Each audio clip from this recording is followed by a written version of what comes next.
Hey, this is Stephen Amell, and you are listening to Tomorrow's Legends, the podcast. Don't fail your city. In 2016, a new TV show hit the digital airwaves and needed a podcast dedicated to chronicling its adventures. An elite team has been assembled for this task. Unfortunately, the world's listeners have not heard of this wonder twin duo. And although they may not be known now, in the future they will be referred to as Tomorrow's Legends. Harley, I do believe if we were to take into account the measurements of each ripple of time, the distance they cover, and how long it takes for them to cement, we should be able to predict the exact start of our episode. I concur, Flash. We must also multiply by the amount of times we have recorded and divide that by the minutes we have spoken for to be able to predict the length of each show before we even begin. My dear Harley, you know that is a variable we simply cannot predict. Oh yes, quite right, Dr. Flash, quite right. And now, here are your hosts, the Scarlet Speedster himself, the Flash, the Maid of Mischief Harley Quinn, and the Blue Beacon of Hope, X-Force 11. No, we didn't just write and script that now. That is a flashback to our original intro, which I thought would just be absolutely fun to play. Oh my gosh, that's hilarious. I don't even remember that one. At least the one you played last time, I distinctly remember recording it. That one, may as well have heard that for the first time. Pretty much, and I think I'm going to do that just because this rewatch is fun. Let's revisit how we once did the show. I'll kick it off with all our old intros because we had fun back then. I really enjoyed doing those. We did. We had a good time.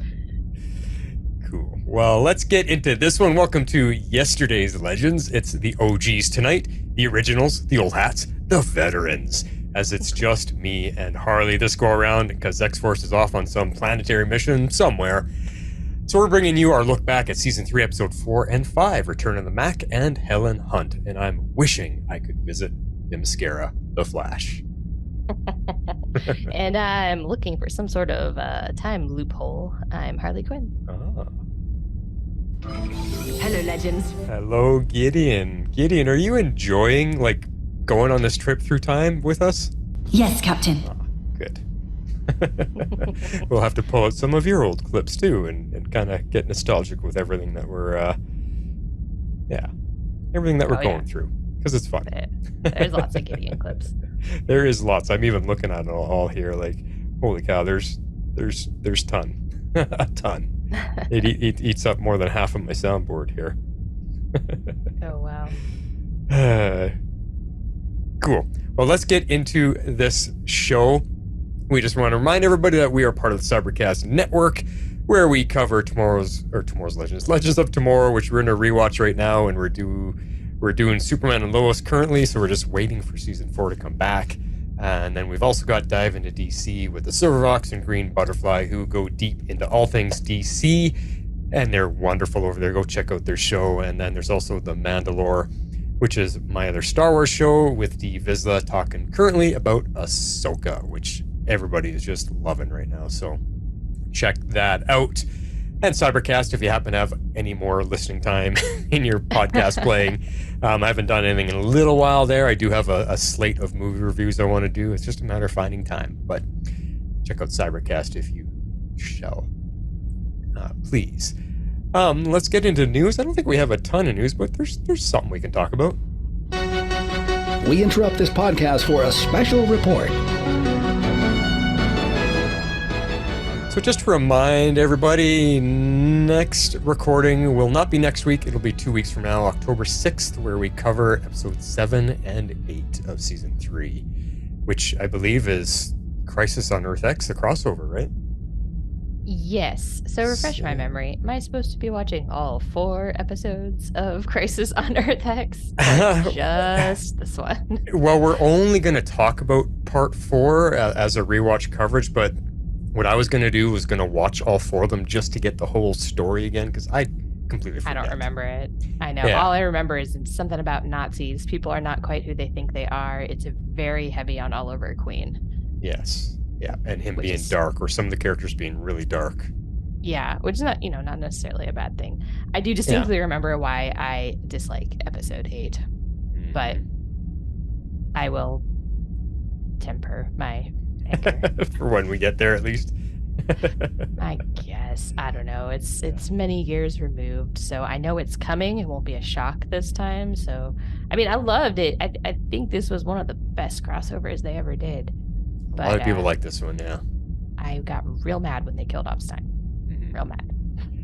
So, yeah, I think for our listeners and stuff, I think like I'm going to watch all 4 episodes of Crisis on Earth X, and then we'll talk about, I mean, we can just briefly talk about it, but we'll really focus on part 4, which is where Legends come into play. And, but we can talk about the overall feelings of what it was like to watch it again all these years later.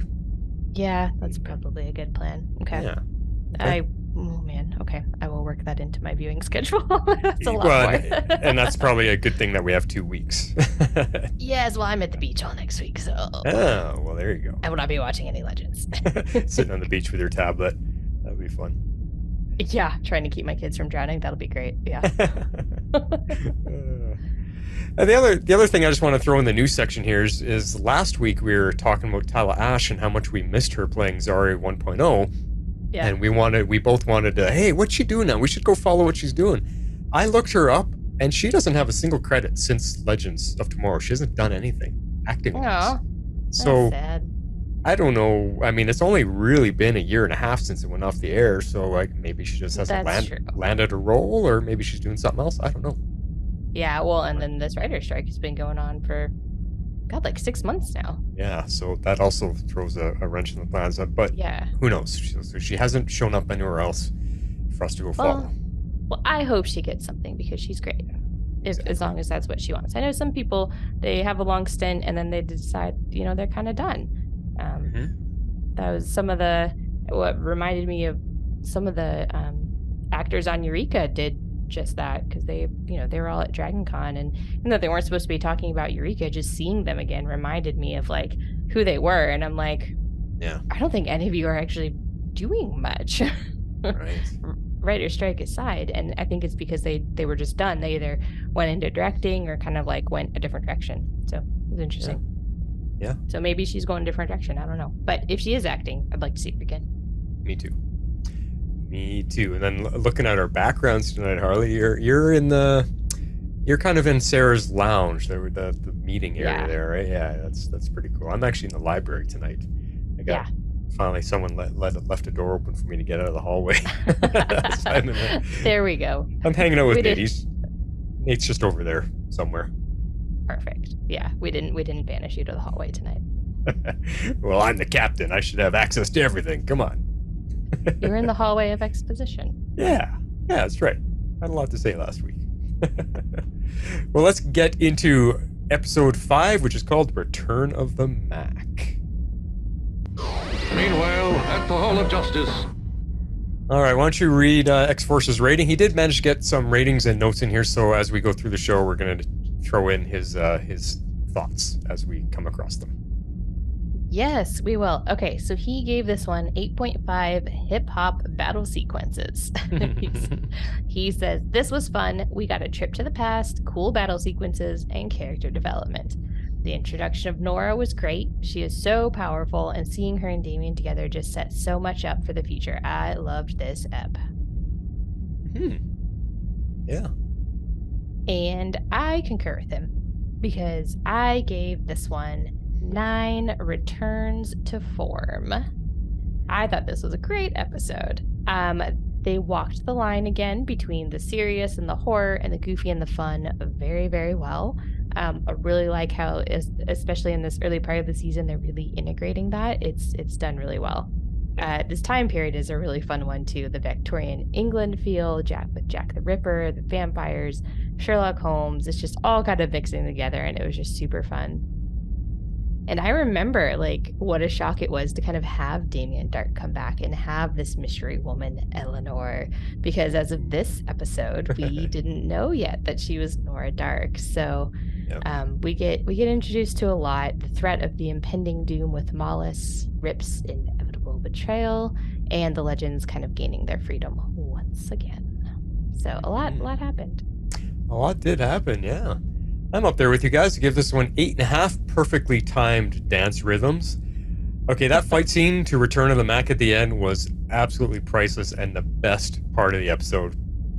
And you're right, they had the right balance between the goofy and the serious here, but you can see it starting to slip a little at this point, I'm going to admit, and it kind of trickles into the next episode. But also the timing of bringing Damien back, I remember it hit us all so hard because it wasn't long before this that we saw Oliver take him down in the Arrow finale. So they wrote the shock factor in really well. I mean, unfortunately, all these years later, without the drama of the other shows all playing along with each other, without that playing into it, this reaction didn't happen. It wasn't as strong for me this time around because it's just like if I had to just we knew it coming, but because we had in back in those years we had just watched the Arrow finale and some time had passed and then he comes back and we're all like, what? So yeah, it just doesn't play that way this time, but it still was pretty cool to remember how it once was. And then introducing Nora here was also a big surprise, as I don't think we ever knew he had a daughter until this point. Until he says "my daughter" in this episode, I don't think any of us knew he ever had one. Did we? No, and he doesn't say it till the next episode either. He talks about episode. it. Okay. It's in Helen Hunt. Yeah. Right. So we're kind of they run together. They run together. Yeah. Because I watched them back to back. So, but this was a fun episode with a good bit of horror thrown in for sure. Agreed. Yeah.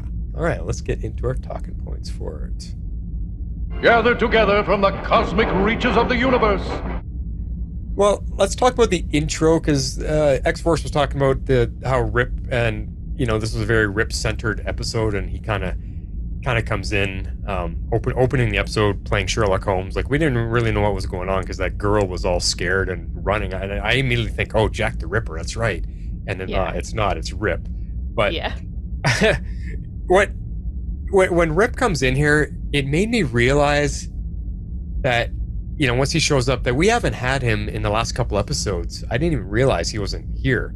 And then what that tells me is that I'm not really missing him at all. And again, like you mentioned in your rating with his inevitable betrayal, that's why. His character was just always a letdown. I know you like to defend him. I'm finding in this rewatch for season 3, I'm just like, no, you know what? I'm done with Rip. Like, he had a great run in season 2, playing the duality stuff, but we'll talk about him a little bit more as we go on. But yeah, when he popped in, I was like, I totally forgot that he was even going to be in the season. Don't really care. Yeah, no, I remembered he was in this season for sure, but I didn't remember a lot of the details. So, like, as we kind of go through this section, we can all call out some of that stuff. But I liked that, he was kind of playing Sherlock Rip, hunting for vampires, back in Victorian England. It was funny. It was out of character for Rip. Like, he seemed really into it, which kind of like, I was kind of taken aback by it. I didn't remember or think that, like, Rip Hunter, who seems to be more like buttoned up, a bit more serious, was having so much fun in this episode. So he was just like he felt really into it to me. So I kind of liked getting to rewatch that and like see him living out this whole like Sherlock vibe, like even down to like the things that he was saying. He's like, the game is afoot, and like stuff like that. Yeah. It made me laugh. Yeah, no, you got a good point there. I think for me, it's just where they almost try to introduce. Oh, this could be a fun part of Rip. Like, they tried to introduce. Look at he's nerding out about something, but the betrayal, and then it's his body language. I was noting that this episode, he's always hunched over and his head sloped down. He's like, woe is me. Kind of has that body language, and they keep making him a loser, and that's kind of what makes me not like him, because he just never was tough. He never stood up and was tough and wanted to do what's right. And there's just something about him. They always just made him like, come on, he's a loser, and I just can't like that about him. So I don't know. Yeah, maybe made him a little too cowardly. Cowardly, that's a good word for it. Yeah, which I don't appreciate. I don't like cowards. So I get that. Yeah. All right, so let's see. We have this part. So this was really interesting. Where they're like walking, through the whole town, and Nate is was this the part where no, this isn't the part where Nate was being followed, but that was super creepy. This is the part where they're like going into the graveyard. Oh, they're trying to find the vampires, and Mick has like his stake and all of that stuff. Okay, so what they ended up finding is Rip in the grave, which caught me off guard because I really did not remember that at all. And he like kind of is like, okay, I'm rogue, I need your help, I'm off kind of like fighting this evil bad demon that I'm not really going to tell you what it is. And like kind of basically pulls the legends in and says, Time Bureau, no, like it's fine, I'm going to work with the legends on this one, I guess. I don't know, it was kind of like a weird way that he went about it because he was kind of off doing his own thing, but he was able to keep the legends from getting in trouble. I don't know. That part confused me a little bit. Yeah, I think watching it in this rerun, it was kind of strange to me because the first few episodes where we see him, he's like, at the last 5 years, I built the Time Bureau. I've got Ava. I've got all these serious agents. The Time Bureau is where it's at. We're picking up your mess. Mm-hmm. And then he's gone for a couple episodes, and now he just shows up and he's like, yeah, I'm rogue and I'm doing this on my own. Shh, I'm here. Help me out, please. I'm like, that doesn't jive with how they introduced you this season. No, you know? yeah. So well, that's like, what I'm saying. Yeah, it's a different vibe. Yeah, so and I think that's what it just made it hard to stick with me. I was like, I don't know. Even though later in the episode, him and Sarah kind of like, oh, this is fun, and she goes, yeah, well, I'm glad you're having fun again, and we'll help you out, but then he betrays him at the end there, and we'll get to those points, but it's just, I don't know. But this part in the graveyard, I thought was fun because this was the good part of the horror vibes. They're lurking around a graveyard at night. I mean, that's spooky stuff, and they're all on edge. They're all scared, and Ray's like, we should separate, and they're like, no, we should probably stick together. Like, haven't you guys ever watched any horror movies? Like, it was spooky, and then when Rip pops out of the grave, I mean, I think we all jumped. Everybody jumped when that happened. This episode built up the jump scares pretty good. Yeah, it did for sure. But like X-Force was saying in his notes here, Rip giving him the scoop on Malice and how he's been recruiting through all of time and trying to build his army or who knows what. Like, Rip was just going in, he's the greatest evil of all time, and oh my god, the world's never seen anything like this before, and he's so powerful. And this was what I was talking about last week. I was like, see what I mean? They were really pumping the Malice train hard already, 5 episodes in, about how big of a threat he's going to be. And I want to see how it gets to that point, because I just remember it never paying off. Malice does not pay off. Yeah, I don't know. I feel like we differed on this opinion, and I know we both equally disliked the defeat of Malice, but I can't remember about like the threat level. I mean, I know they build it up throughout this whole season, and it's the big thing that kind of looms over us, and we get some like pretty spooky stuff with it throughout the season. But I can't remember what the letdown is for you, and if I really felt let down by it at that point. Other than like the Bebo stuff, yes. But well, I think it's just, I don't know. It'll be interesting to see how the season goes. Because in my memory, all I remember is a hole in the ground opening up and this demon flying out of it, and he flies around the sky, throws a couple spitballs, and then Bebo happens. I'm like, really? The entire season built up to this demon flapping around a little bit? Like, nothing ever happened with him. That's what I remember, so I'm hoping there's more to it. Yeah, well, there's a sacrifice at one point. Rip dies, Damien dies. But Malice was never there, though. Like, he never appears until the very end. No, and he's like a big, like, flying dragon. Because that's the whole thing. Like, you can't see him in his mortal form or whatever. Nora spouts it off at some point throughout this episode. But, I think I even remember you and me starting to feel let down as the season went on originally. We were starting to go, where is he? Where's this leading to? Why hasn't he shown yet? I think I remember us kind of being a little bit like, this season's starting to lose its grip. Like, what's... But we'll have to see. We'll see how. I mean, I think we were talking off air. We were saying that it seems like we're enjoying it more during this rewatch. Yeah. Than we did the first time, because when you look at our old ratings and stuff, we didn't rate some of these episodes very well, and we're rating them better now. Yeah, we're definitely rating most of these higher.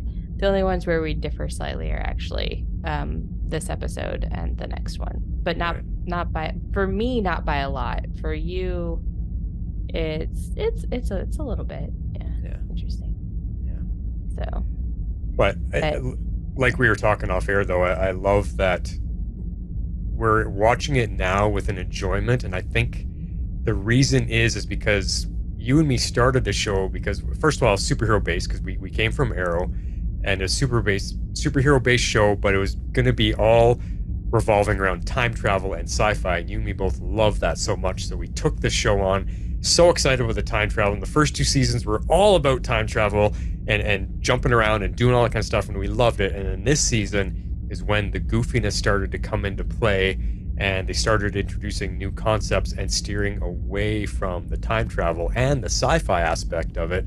And back then, you and me did not appreciate that, and we were very upset about it, and we started rating it lower and lower and lower. But then come back now all these years later, and we know what's coming, and we know that the show gets goofy, and that's what their intent was, and that's what their plan was, or the road they decided to take, because it seemed to be the successful one. Now we're watching it from a different light, knowing it's going to be goofy, and I think that's why we're enjoying the goofy elements this early on better. Yeah, I think so too. Well, and I feel like they were just done a little bit better this early on than they were in later seasons, to be honest. Yeah. So, I don't know. Maybe I feel different about the others on a rewatch, but we'll have to see. Maybe. Well, I mean, so far we're 6 episodes in, and they still have the enjoyable elements of the Legend show. Like, they're still going to time periods. Yeah. They're still trying to disguise themselves into that time period, and we spend a whole episode in that time period. And, you know, like the budget and the story really reflected that, and that's what was enjoyable back here, for sure. Yeah. Yeah.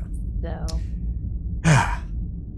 Okay. All right. Well, we have like one final point here on Rip. We've kind of talked about some of this stuff, but we didn't really talk about like the scene at all. So, I mean, were you surprised? I remember obviously we're not surprised now because we knew what was coming, but I remember being very surprised that Rip still had some secret commands left in the Wave Rider, where he just kind of calls it out, and Gideon goes with it, which I'm not sure like I fully understand because he's not the captain, but she's like, yes, Director Hunter. So I thought it's like overriding commands that are above a captain's status or whatever, I guess. You know, so because I think this comes up a couple times that he brings in these commands somewhere along these early seasons. He has these couple commands, because I'm trying to remember when he gave the leadership over to Sarah, he never really said, hey, here's all my command codes or anything. He just kind of said, hey, it's your ship now, you run the team, I got other things to do. Like it just, he never gave her access to everything. No, and he claims this is the last one. We'll have to see if that plays out over the course of this season, because he doesn't come back after this season. So that's right. But yeah, I mean, I know that he has those, but yeah, it was just kind of funny to see that happen again, and they're all kind of like scrambling, trying to figure out how to get around it. And then, I mean, I didn't remember at all. I mean, we sort of touched on this, that Rip had gone rogue in this episode, that he was off on like his own crusade. I feel like that character worked better when he had his own crusade, because that's just kind of like how they wrote him. He was kind of like selfish and all about himself and all about his mission. Yeah, because the first season was about him saving his wife and kid. Exactly. Selfish mission. And then the second season he wasn't himself. He, so he didn't have a crusade, and then now he kind of has one again. And so I think it works. It works for the character, but as Sarah points out, there's an inevitable betrayal in all of that. So. Yeah. No, I think I agree with you. That his being on his own in command of a time ship kind of suits his character a little bit more than leading a entire police force, I think, because of what I said earlier, where he is cowardly. I don't think a coward can lead a team of, or like a police force or an FBI type of agency. I don't think a coward can lead that, and that's why Ava really is the one to take over and be in command of that place because she's got leadership skills. Rip never did. Yeah, well, and even she's not top level. I mean, Bennett, it's director Bennett who runs the show. Yeah. So like, even though Rip founded the bureau, he didn't even put himself in charge, which I thought was interesting because I forgot about this Bennett guy, that he was ranked higher than Rip. I did not remember he was ranked higher than Rip. Which is just weird. If you create it, you should be the end all.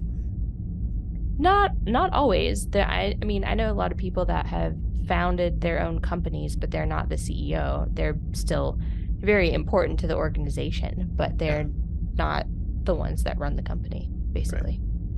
Right. Okay. Yeah. So, all right. Well, that sort of sums it up with Rip.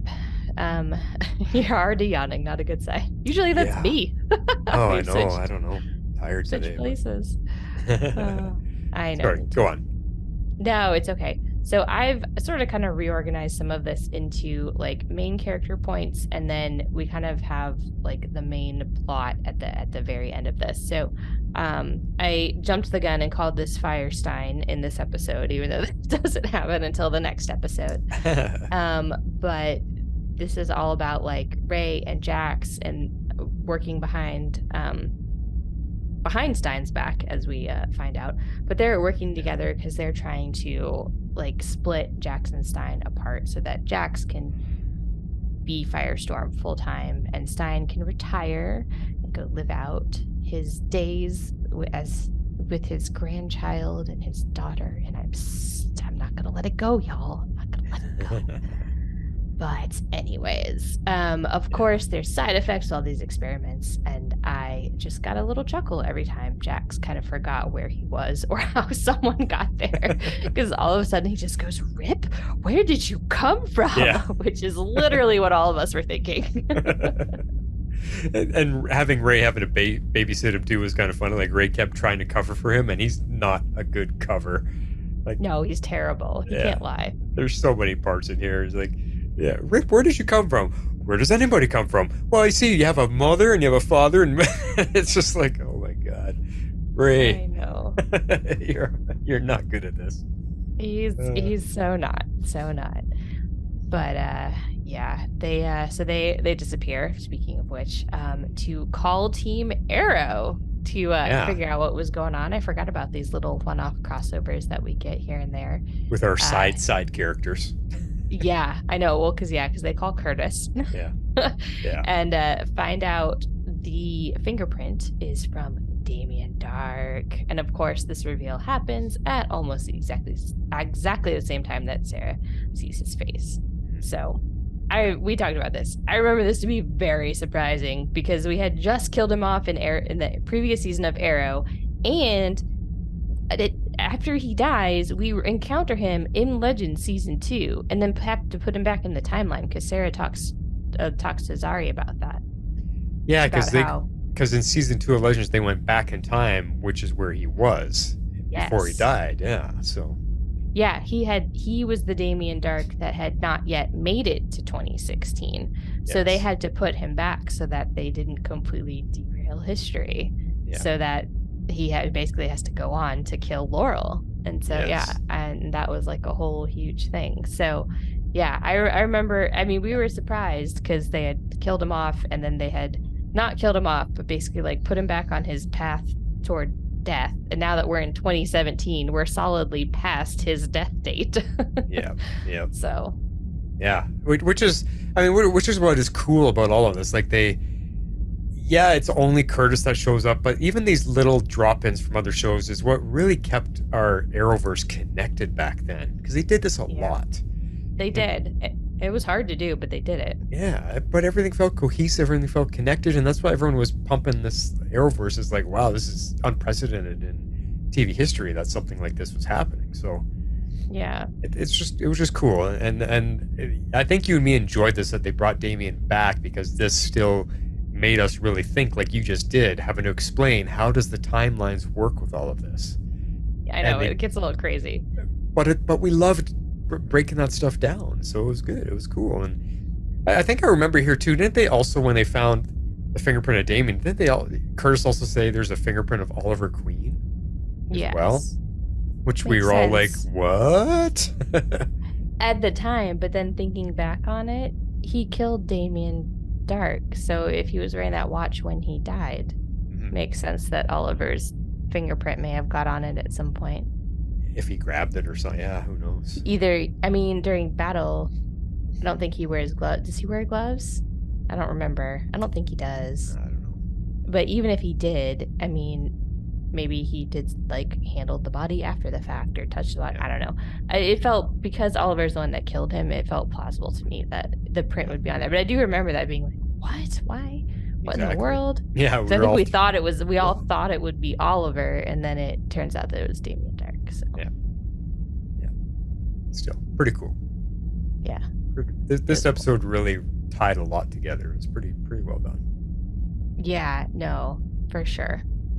So the other point we have here is that, I mean, Stein eventually finds out. I mean, he knows that they're being super suspicious, Ray and Jackson, so he eventually finds out what's going on, and that, you know, he's rightfully upset that they kind of went and did this behind his back. I mean, but then in the end, he agrees to help Jax because he wants to be with his grandkid as well. He's over it. I mean, we see in the next episode how tough it really is on him, all the stuff that he's kind of hiding on the inside that he's not, you know, necessarily like sharing with the team, that like Jax gets to experience. And so I don't know, like this whole storyline just, it was okay. It was just a kind of predictable drama. I mean, I feel like anybody would be upset by this. You're trying to make some big major life decision and it's kind of like done behind your back, but at the same time Jax is like trying to work towards a solution and then I think like surprise him with it, thinking that he would be like grateful to be able to like not have to be stuck with him.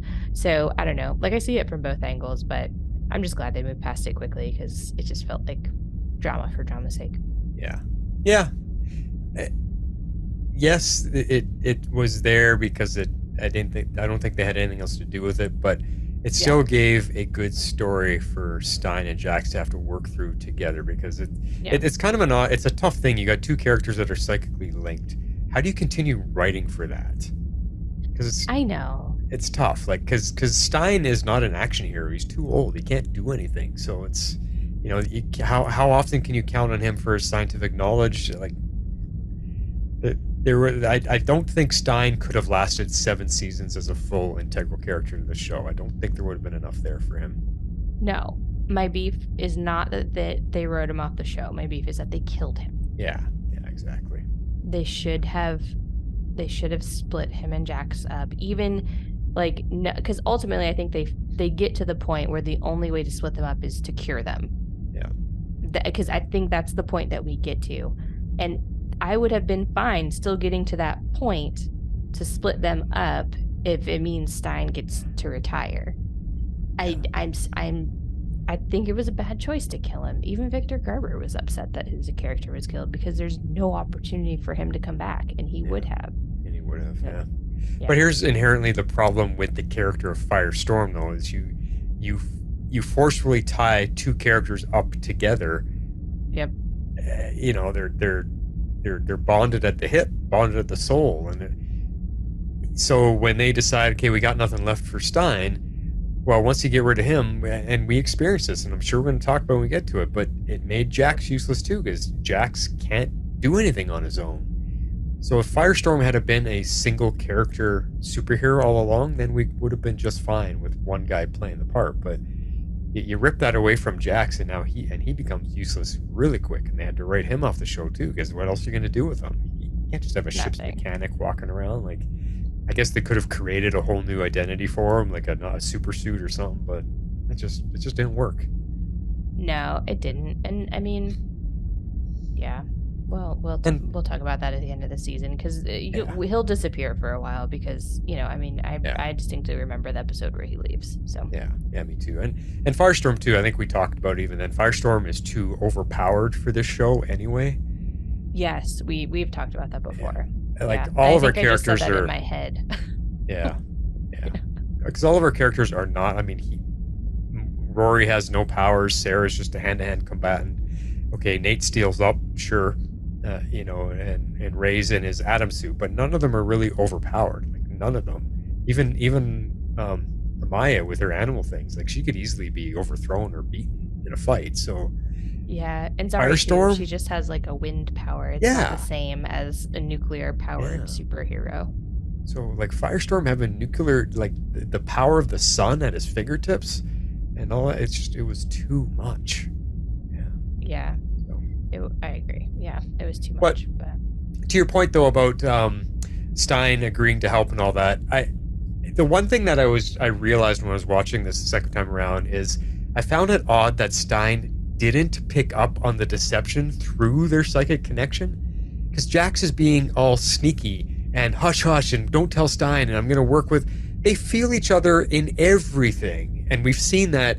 Oh, I know when you're going to the bathroom. I know when you're kissing a girl. I know, like, they feel everything. So if Jax is being sneaky and being, trepidatious and sneaking around, Stein would be like, hey, what's going on? Why are you being all anxious about stuff? Like, he would feel that. So I found it kind of weird that it just felt off to me. Like, he should have actually suspected something was up.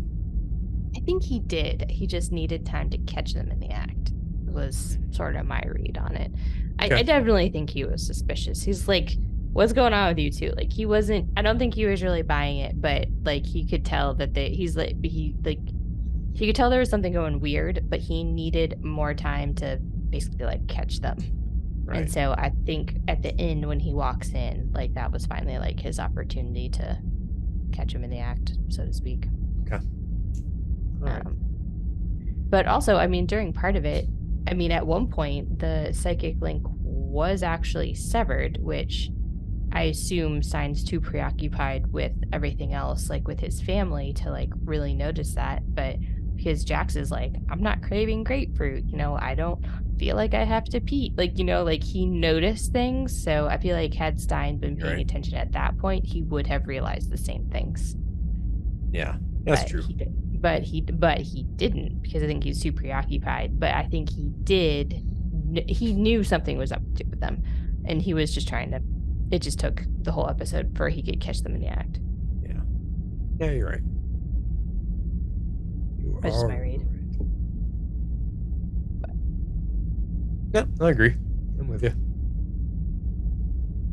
Cool. Okay. Well, Amaya and Zari. So this is kind of a short little bit. We have Zari, who gets to learn the rules of time travel, which is a very sad revelation for her, because what good is a time ship when you can't actually change history? True. And save your family. Yeah. Yeah, but we all have to admit that I think we would think and want to do similar things if we had a time ship. Go back and fix things, help your family, make yourself rich, whatever the case may be. I mean, it's that first time travel dilemma every character has to learn. And we've talked about it every single season because they keep introducing a new character that has to learn the same lesson. And I know as the seasons went on, we got very tired of it year after year. With each new character they would shoehorn into the show. Oh, here comes the time travel story again. Why can't I fix this? Why can't I do that? Like, it got tiring. Early on, it was just fine. Like, watching Zari struggle with it, I still appreciate it. Even the second time around, I was like, oh yeah, like, for her, it's a big deal. Why can't I go save my brother? That's all I've been trying to do is to help him, and I feel so guilty that I couldn't. And now I have the chance to do it. Why won't you guys let me? And that whole discussion with her and Sarah's like, hey, you mean like a sister? I couldn't save my sister. And that yes. Really, I think, brought them both to the same level together of understanding. Like, oh, you couldn't save your sister. You had to let her die. Oh man. And it's so I love that relatability between the two of them, that they have that, as much as it sucks, tragic story, but it allowed them to, understand each other. Yeah. No, for sure. I agree. Well, so they've both got these totems that are connecting, and I think, if I'm remembering correctly, all of the totems are kind of interconnecting. They're powering up because they're banding together to basically defeat Mollis. And so even though we didn't know it then, this is setting up the intersection of these storylines eventually down the road, because right now they seem a little bit separate, a little bit distinct, but it all ends up kind of like attempting to come together. And I personally think they dropped the ball by the end of the season on the totems, but I don't know. We'll see how I feel by the end of it this time around. Yeah. But yeah, Jeff really loved the Amaya and Zari scenes this episode, and I had actually totally forgotten about this friendship since it ends with this season, because both of these characters, well, Zari is still around for another season, but Amaya's gone after this season. And so, I mean, the actress sticks around, but she becomes a completely different character, as you know, Charlie. we'll talk about. Yeah. And so I had kind of forgotten that they even had this like friendship or like bond or whatever, and so that was cool. I agree. I kind of liked those scenes. I'm with you. I totally forgot. I forgot all about the totem storyline and what it all means. I forgot everything about the totem. So I don't know if that's a good thing because so much time has passed, or is it a bad thing because it's like you just said, they dropped the ball and didn't really carry all the way through like it should have. So we'll have to see as we go through how we feel. I know it had a lot more potential, but I really liked the totem storyline the first time around, so I think that's why I remember more about it. It stuck with me. Yeah. Okay, well, shall we dive into, we've kind of got like our main section. I called it vampires. Oh my, because I didn't know what else to do with this section. It opens with, well, I'm going to open it. The show doesn't really open this way, but with Mick reading Dracula, and he has his wooden stake ready to go, and he could not be more thrilled to be hunting a vampire, and I loved that. I thought it was kind of adorable. I loved the little touches and nods that we're getting in these early seasons about there being more to Mick than meets the eye. I mean, he's reading a book. We know in a later season he becomes an author. So there's just, with his little reading glasses, I love the reading glasses. I know. And it's because Mick, like, the only Mick we've known up to this point is the rough and tough criminal. And he's tough, and he doesn't like anybody, doesn't want anything to do with anybody. Like he's just Mick the big a-hole basically. And they're, like I keep saying, they're opening him up little by little, and having him reading and wearing the glasses, it just gives you this touch of an intellectual side to Mick that you just never expected, because he just seemed like a brute. Yes. And yet he, through little tidbits like this, and through him in later seasons, we see him understand all of the crew members and the ship, and he starts offering advice, and Sarah's like, "Whoa, good idea, Mick." Like, they started really showing how intelligent he really is, and that he understands everything around him. He just doesn't care to be a Nate or a Ray type of character. He still just wants to enjoy life the way he does. Yeah, no, he becomes very insightful toward the end. Yeah. Which is why it was a shame when they really, I mean, he's not have a lot of screen time in these episodes, but he has boatloads of screen time compared to what he will get in later seasons. Yeah. But the screen time he does get, everything's important though. It is, and it makes sense, and it falls in with the storyline, and it's not this random weird side storyline. Yep. With an alien. Anyway. We'll get to that maybe eventually, or maybe not. Let's chat about Nate for a second here, because Nate gets to use his history skills and be Professor Nate instead of like broed out whatever Nate.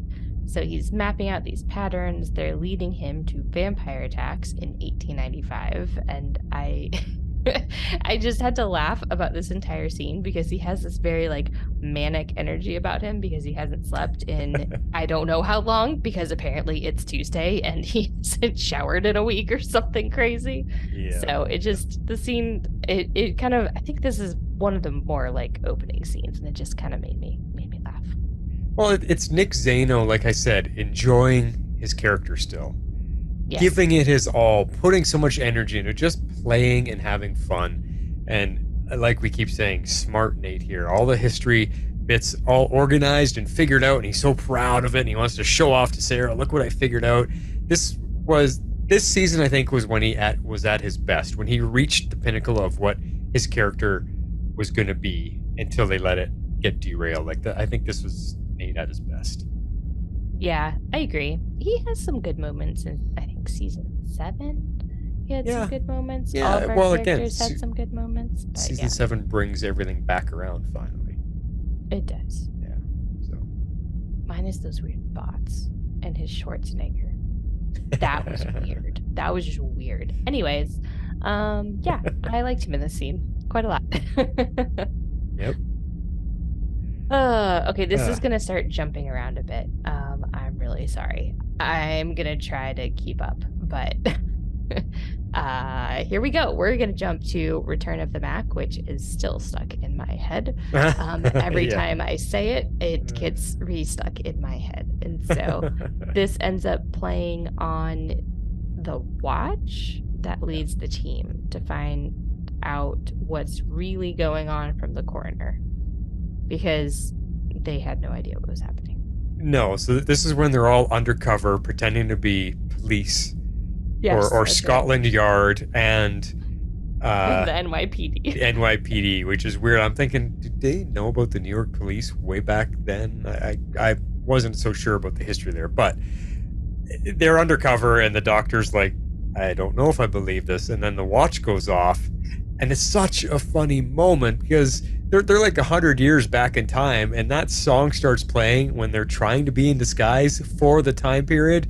The looks on all of their faces, they're all looking like trying to blame each other with their eyes. What? And it turned out to be none of them. It's the doctor that has the watch. And it's just so funny. Oh my God. They were so good at the situational humor on this show back then. And that's my favorite type of humor. Yeah. Situational. No. So. And it was, that's true. It was really great. Well, I like how she asked them which of them brought a phone, which always begs the question. When they forget and bring their phone, why is it working 100 years in the past when there is zero cell service? Exactly. Yeah, that was one of the sticking points. Like, what? No, it shouldn't work. No internet, no cell service. Exactly. Why would there? I mean, I guess it could be an alarm like it was on the watch, but still, I was just like, that always bothers me. Yeah, exactly.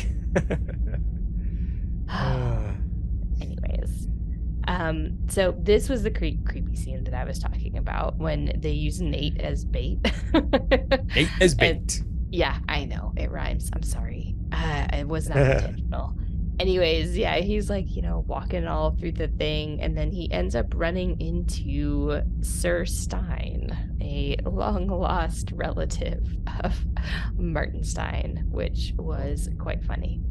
So I forgot about that. I forgot about it too. Yeah. Completely forgot about it. Yeah. I was like, what? Wait, I don't remember this. Why is he being so creepy? What the heck? Yeah, I was like, why is he acting so weird?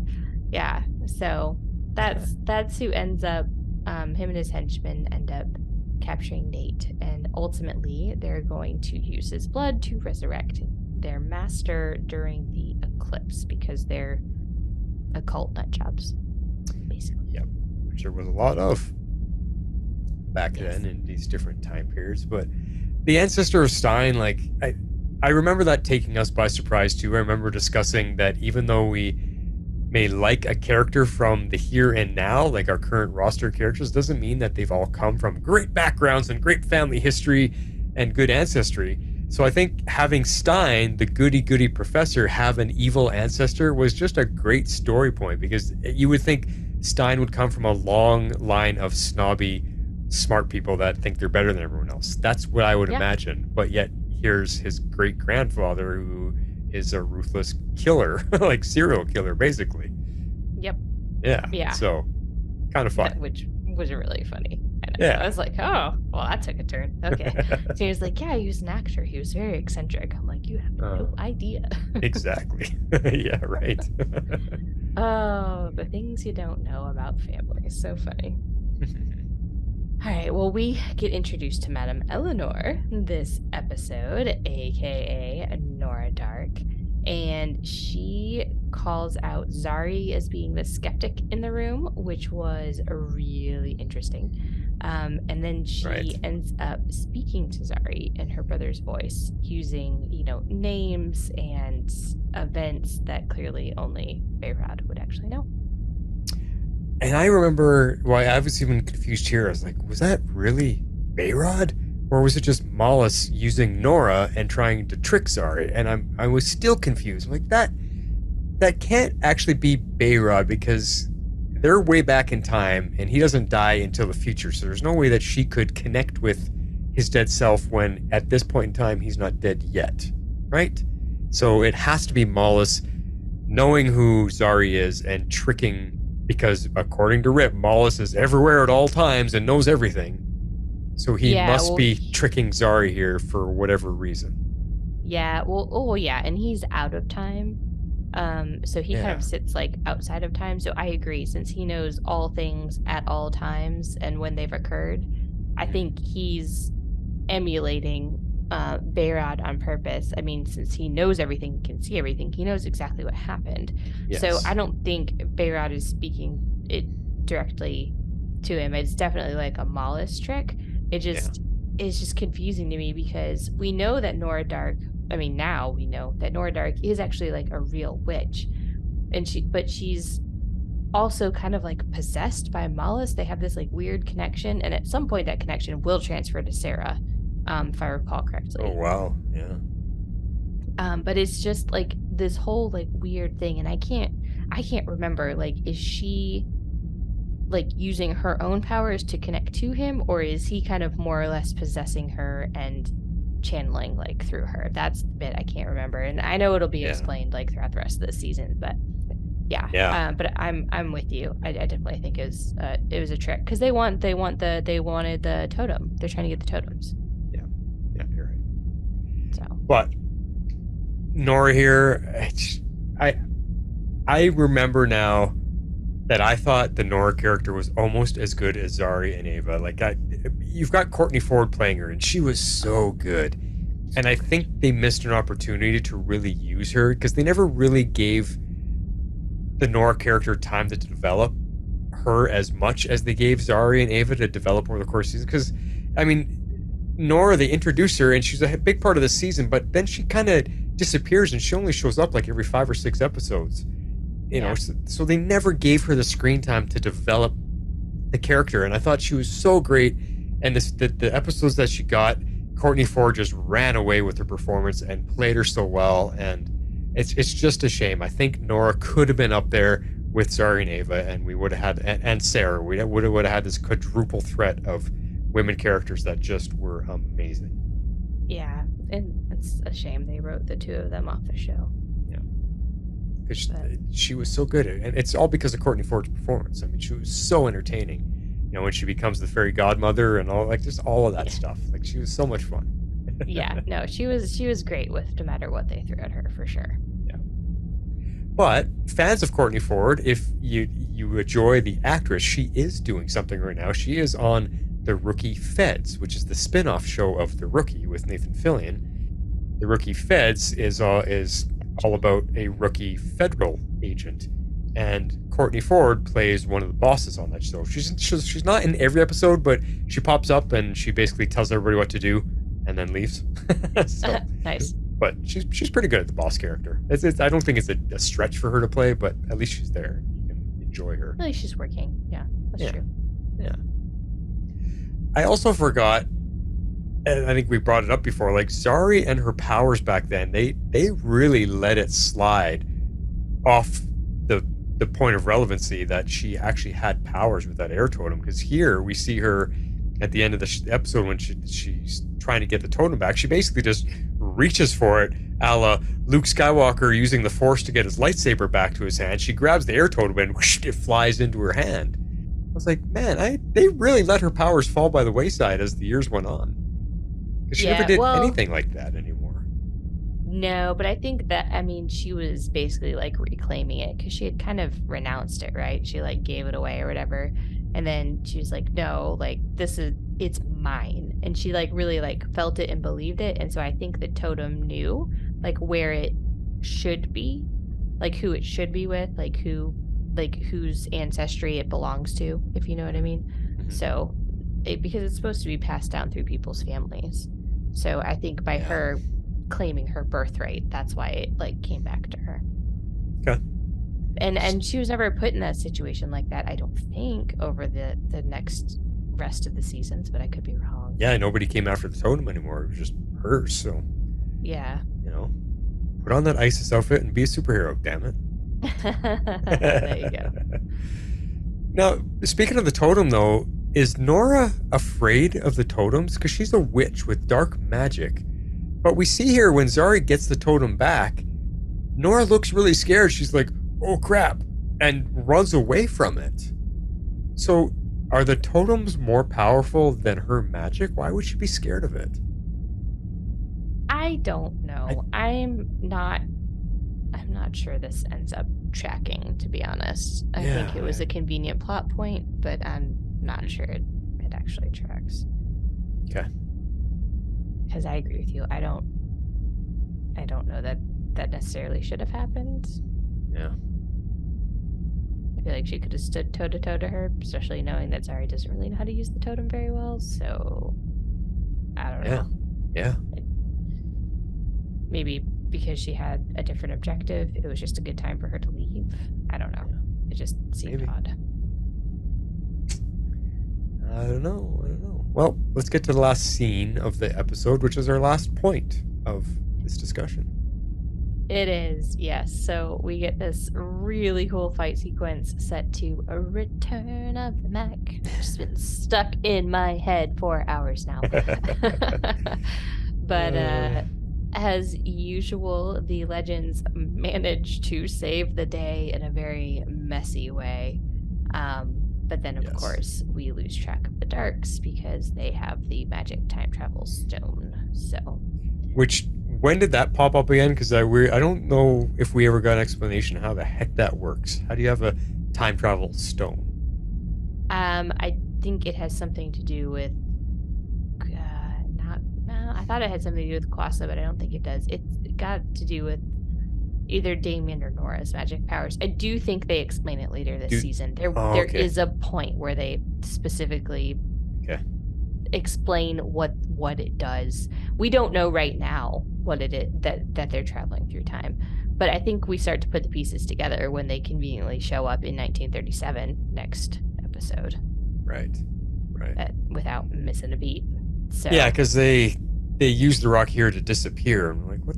And we, like you said, we saw Quasa use it as well. So it's like, what is that thing? Like, everybody just seems like there's all these different ways to time travel. You got the Wave Rider, you got the time watches, and now you got a stone. Like, it's like, if time travel is that easy, why don't we have it so you and me can actually go time traveling and make a podcast about it? There we go. And try not to screw up history while we did it. Yeah. No stepping on butterflies. Very nice. But anyways, that aside, I did love this scene. I thought it was an absolute ton of fun. I feel like it's probably something we would have disliked in the past, but looking back, I can definitely appreciate it more because I'm conditioned for Legends to be goofy. I'd be curious if we didn't like it back then. I don't remember because I watched it this time and I loved it. Like I said in the beginning, the timing of all the music cues was spot on. I mean, Dark wagging his finger to the of the music, it was perfect. And the timing of all the hits and to the beats of the song, I mean, it was so well put together. And I laughed. I was laughing at it. It was my favorite scene by far, and I would use it as my favorite scene if we could use visuals for favorite scenes.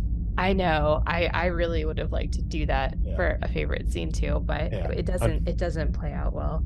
I think not only that, Harley, like we could use the sound clip, but I tried loading up, if you guys have watched our videos on the YouTube channel, I tried loading in the video clips and it immediately gets flagged as copyright content. Yeah. I know. Even though they're only 10 to 30 seconds long, some of them are a minute long, but it flags them right away and it shuts it down. So, but it allows the sound clip version of it for some reason. I mean, it's fine. We'll just play. I mean, it's for critique, so maybe that's the loophole. As long as we're critiquing it, I think it falls within fair use. So. We're critiquing the video clip. We're not playing an entire episode. I know. Other YouTubers use it all the time. I don't understand. You watch other YouTubers, they've got clips of the Avengers, they got clips of Mission Impossible, they got everything in there in their videos, and they're nobodies. Yeah, how do they get away with it? Maybe it's just this content. I mean, the WB is known as a company to be very litigious. Maybe. I mean, it flags the fact that I use the Legends of Tomorrow theme music. It flags that, but it still allows it to play. It says your podcast cannot be played in certain countries. And I look at the list of countries, and it's like Nigeria and Gowanda and all these crazy countries that I doubt even have podcasts in them yet. Like, Yeah. okay, why is our content not allowed there? Like, whatever, but it plays fine, so. Yeah. Well, there we go.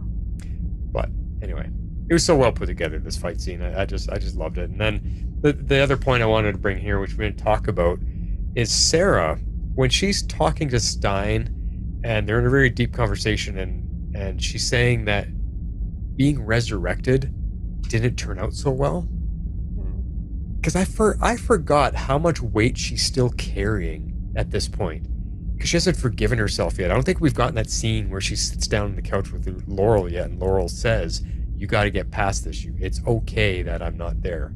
Yeah, I Remember think that it's scene? coming this. Yeah, and I think it comes this season. Yeah. So I just remember this scene having so much weight. Like I didn't realize Sarah was struggling this much with being alive and her sister's not. Yeah. It's not fair that she gets resurrected. Well, because from her perspective, I mean, Laurel just died. Yeah. So. Yeah, Exactly. It's tough. So. Good stuff. Well, that is it for Return of the Mac, except we got favorite scenes. Let's play some favorite scenes. Shape out an eagle! So I'm going to kick it off right off the beginning, the opening few minutes. This is when Nate introduces what the mission is about and all the vampires, and Mick's in the background loving it, and he pulls out the stake, and it just, that whole sequence I just loved. So much fun. Yes. Here it is. Say the anachronisms form a pattern. Should have guessed. Though time may be broken, like all matter in the known universe, it still possesses a mathematical harmony. Not exactly. What about those two? Those two are outliers. First one, Seattle, 2042. When the assassin tried to kill me. Right. While cool, not the part where you almost got killed. It's not as cool as the other one. London, 1895. How do I say this? There's the vampire. Half dozen men snatched off the streets, only to have their bodies dumped 3 days later, completely drained of blood. Vampires. Waited my whole life to kill one. Do you just carry that around all the time? My whole life. There's no such thing as vampires. Increased immigration of the fin de siècle and the fear that good English women would lose their virtue to foreign predators is responsible for these ludicrous stories. I say we go see what's so interesting about this anachronism. It's a good one. Yeah, it's fun. Fun stuff. I think my favorite part is when Mick just pulls out the wooden stake. Did you just carry that with you all the time? Yes. My whole life. My whole life. Yeah, he's funny. So great. X-Force has a scene here when Mollis brings Damien back to life, and we hear the voice of Mollis for the first time. Where is he? Mollis is everywhere and nowhere, refracted in every moment of time. He is dead, he is risen, and he will come again. Right, well that's very cryptic, but I demand to speak to him. Oh, very well.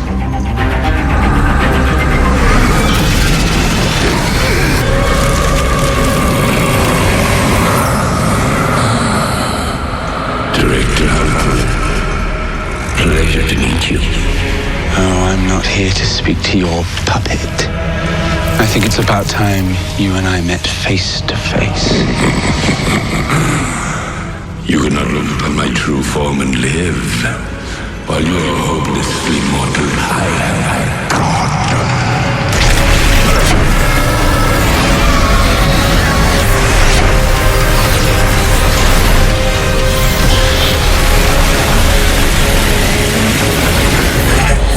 You're too late.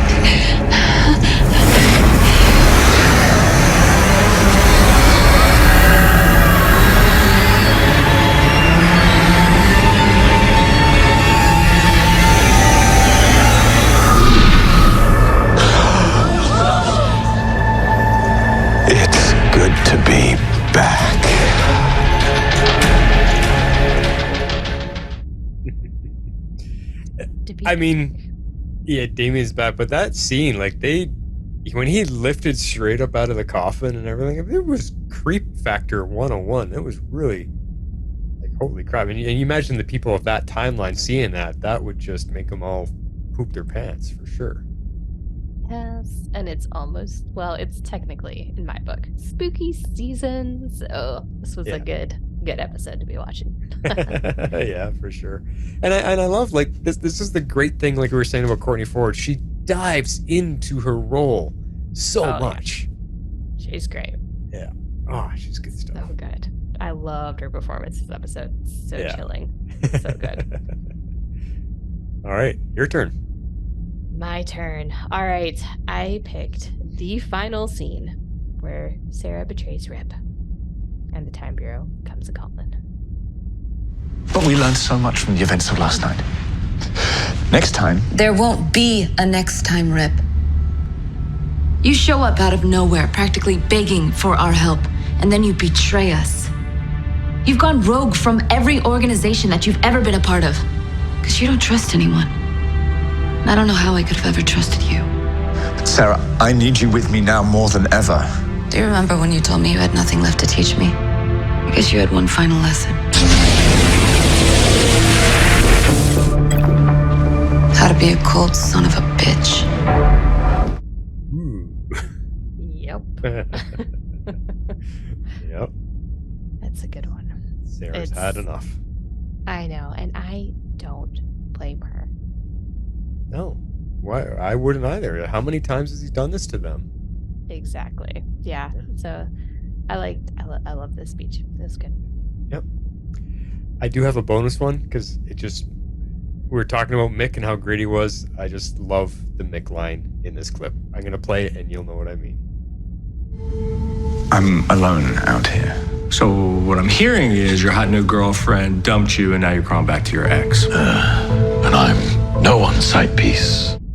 Yes. I'm no one's side piece. Is that one we chose in the past? Maybe. I don't... Oh, it is too. Yep. I called it a little Mick on the side. Yeah. When I used to come up with funny names for all our clips. Yep. I know. Oh, God. I love that. That was funny. That made me laugh out loud. I was like, I know we've picked that in the past. Good stuff. All right, we are going to pause for our ad break if there happens to be an ad here. So here we go. As we dance on screen and coming right up to episode 2, let's get into Helen Hunt. Meanwhile, at the Hall of Justice. So Harley, I've got a very serious question for you. Okay. If you were to walk into a room and someone, I don't know if it's me, but if some guy just came up to you, threw his arm around you, smacked you on the butt and said, "Hey, toots," how would you react? Probably punch him in the face. That's what I thought. I do remember that one. You said, "I'm going to ask you a question and I need your honest reaction." Yeah. And that was it. There was no acting involved. Nope. That's why I'm like, okay. Well, that's based on the episode because I always wrote our intros based on what the episode had in it, right? So you did, but I'm 99% sure that one was a surprise. Yeah.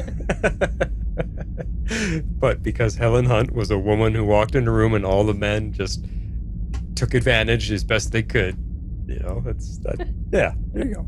So. That one I do remember.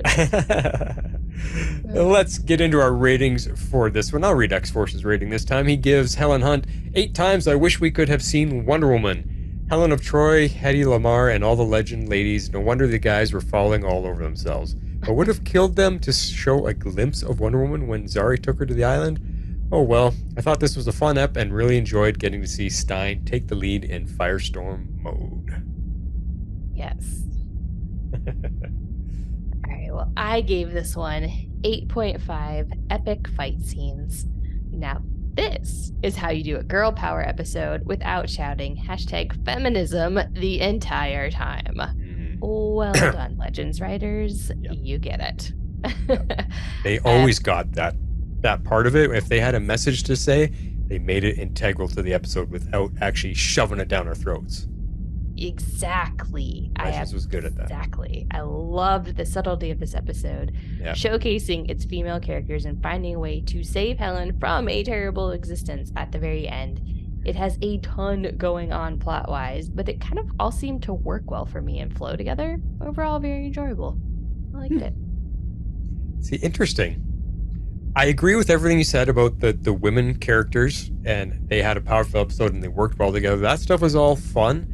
But I'm only giving this one a 7 not so fond memories because I found this on the rewatch to be the first stumble of our rewatch season.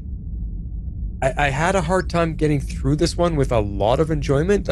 They let the goofy kind of take over here, and it made, for me, the episode feel disjointed because the choreography was even off. Like, you could see there was too much cable work and the fight looking phony. I don't know. Oh, really? Okay. It had fun moments, you know, like there's some moments you'll see in our favorite clips with Jackson Stein I loved, and the moments with the ladies, and I love the early stuff with the guys all falling over Helen of Troy and everything, but I just, for some reason, it did not strike me as an episode I was really having a good time with the second time around. I don't know, like it was fine, but I had much more fun in the first few we covered. Yeah. Okay. Yeah. That's fair. Yeah. I don't know. And as we get in the notes, I'm gonna have to go totally off the cuff because I ran out of time to add notes. So I'm noticing that these notes are a little bit more disjointed. I had a little bit less to say about this episode, for better or for worse. So, well, that's another good point, Harley. I wrote 3 lines in my little notepad when I'm watching the episode. Return of the Mac was a full page of notes. This one I had 3 lines. Yeah, this was one that I definitely watched through and then did notes later because I just wasn't finding. I was either gonna like stop and start every 30 seconds and write down way too much, or I just needed to like watch the whole thing through and then kind of like get my thoughts down. So, a couple of things to note at the beginning. I'll just kind of go here through it point by point, and then you can toss in whatever you want to toss in. Yeah, for sure. Sarah did the intro this episode, and we also had a really great black and white kind of like old-timey like movie style title card for the episode, which was pretty cool. I think this was one of the first times they actually changed the title card, which will become more happenstance later on. But I think you're right. This was the first time they did it, and I loved it. I loved it this time around because it is cool, and this is part of the season where they were still having fun and adding new things to the show that we enjoyed. It's just, I think the overall story through line, the plot line through the entire season is where it starts to get derailed. But the show itself, each episode, they were still having fun and still writing really well. Yeah, that's true.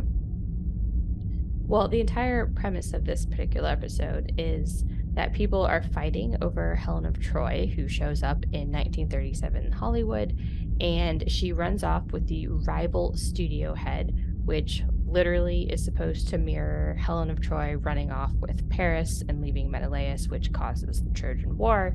And so, of course, this is the parallel that she runs off with a rival studio head and causes a bloodbath in 1937 Hollywood because, well, it's 1937 Hollywood and they're all insane. Well, and she's like, I don't know why this keeps happening to me. Everywhere I go, I'm like, well, you quit jumping ship. Stay with where you're supposed to stay, and it might not happen. Like, I mean, you're not wrong. If she didn't keep switching camps, that might not happen. But, yeah, but she's not happy, and she wants to move on to greener pastures. Also, kind of nothing wrong with that. Just saying. Nothing wrong with that either. No, but it just seems. I mean, she obviously also has this power over men, which adds to the problems because she's known to be one of the most beautiful women of all of history, right? So. Yes, they really play that up. The fact that she almost has like a hypnotic presence, around men. Which, anyway, we could debunk that pretty quick, but we're just gonna leave that alone. So let's see. So the other focal point and big part of this episode was Hedy Lamarr. Now, she was a very famous actress, but she was also incredibly brilliant. She was an inventor. She was very influential to technology development throughout the course of history. And I do remember we did kind of a deep dive on her in our original podcast coverage. I remember that, yeah.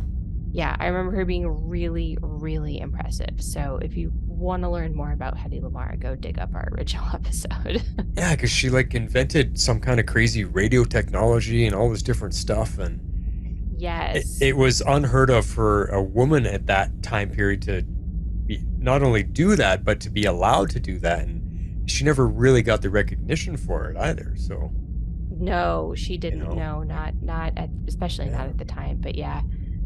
This is a complete tangent, but there's a really great book that kind of tackles a similar thing about a very brilliant woman scientist just being brilliant in the wrong era at the wrong time. But it's set in the 1950s instead of like the 1930s, so things have come just like a little bit further. But it's called Lessons in Chemistry, and they're releasing an Apple TV show starring Brie Larson in October. And so I know you don't really have like Apple TV, but you should look for it. Lessons in Chemistry. We do. It's so good. Oh, you do have Apple TV? Okay. Yeah. Patty Spivot she's Apple everything. So that's right. Through her account, we have it. Yeah. It comes out in October. The book is excellent. It's one of my favorite books. It's really, really good. So if you like a good, powerful woman scientist who doesn't take shit from anyone, you gotta check it out. I gotta bleep that out now, Harley. Sorry, forgot.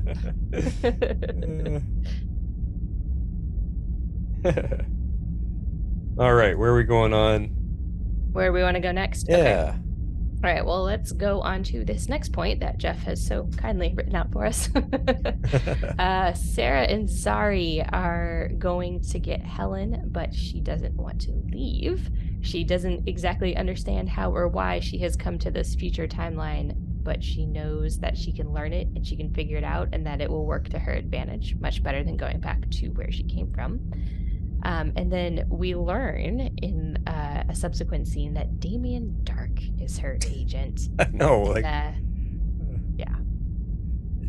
Like, does he, because he time travels and he knows that this is Helen of Troy out of her time and he can use her power and ability to get what he wants? Like, why is he there being her agent?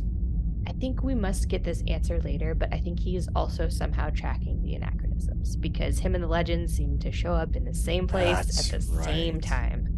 That's a little too often for it to be coincidence. So, that's right. Yeah. But I found it kind of, I guess impressive is the word, that Helen of Troy from thousands of years ago can so quickly amalgamate herself into this time period and Hollywood and movies and acting and all that stuff. Like, she seemed to pick it up really fast if she just got there. Agree. It's a little bit of a stretch, but again, it's a sci-fi / whatever Legends really is TV show. But it's fun. I agree. It's fun, but a little quick. Definitely completely unbelievable. But then again, Helen of Troy showing up in 1937 Hollywood is literally unbelievable. Yeah. So it's not unlike when Caesar shows up and fights with Mick on the beach, and Caesar's like trying to get all the beach bums to be his new army. Like, true. I mean, these people are known in history to be the brilliant minds of that time. So to me, it's not that far stretched that they would figure things out quickly, because that's why they're the leaders of their time. I agree. And they're, smarter than us. They don't have to rely on technology and all of these other things that have kind of made our brains go a little soft, to be honest. We're a bunch of dummies these days. We really are. By comparison. So, I mean, most of these people spoke a minimum of like 5 languages and could do oodles of arithmetic and math in their heads that like we struggle to comprehend with pencil and paper. So, and I could ask you, what's my phone number? You'd be like, Martin. That's I just look for your name.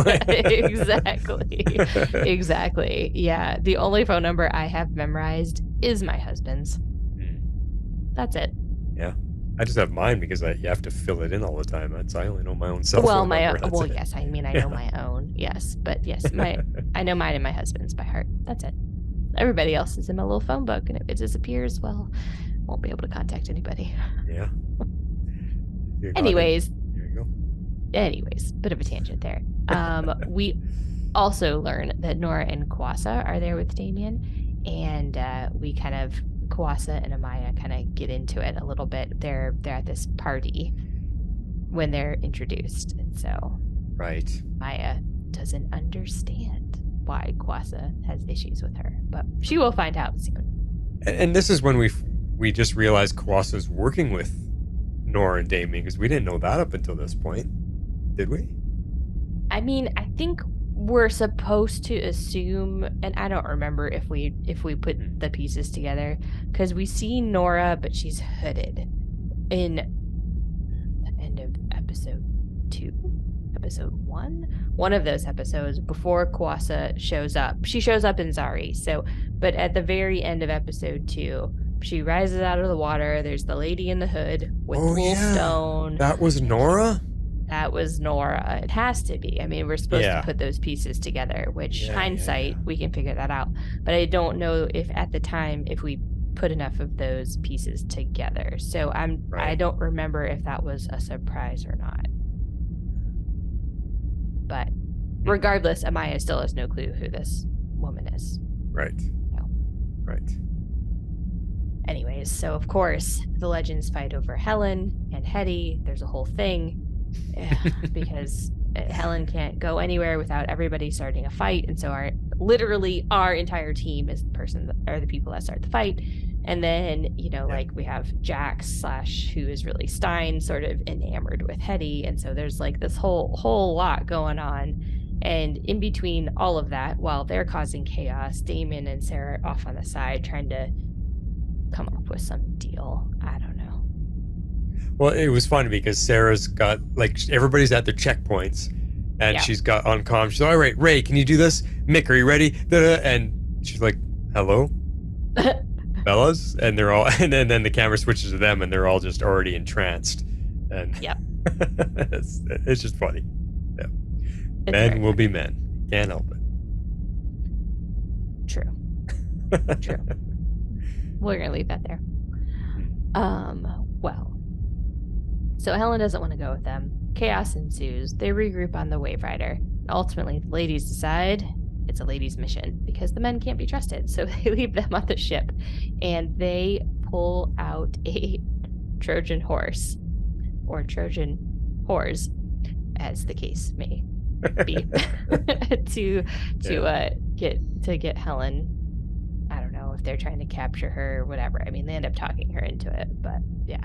So Yep. I did find that quite funny when she says Trojan horse and he's like, oh, you meant Trojan whores. And she slugs him. I was like, yes. That was pretty funny.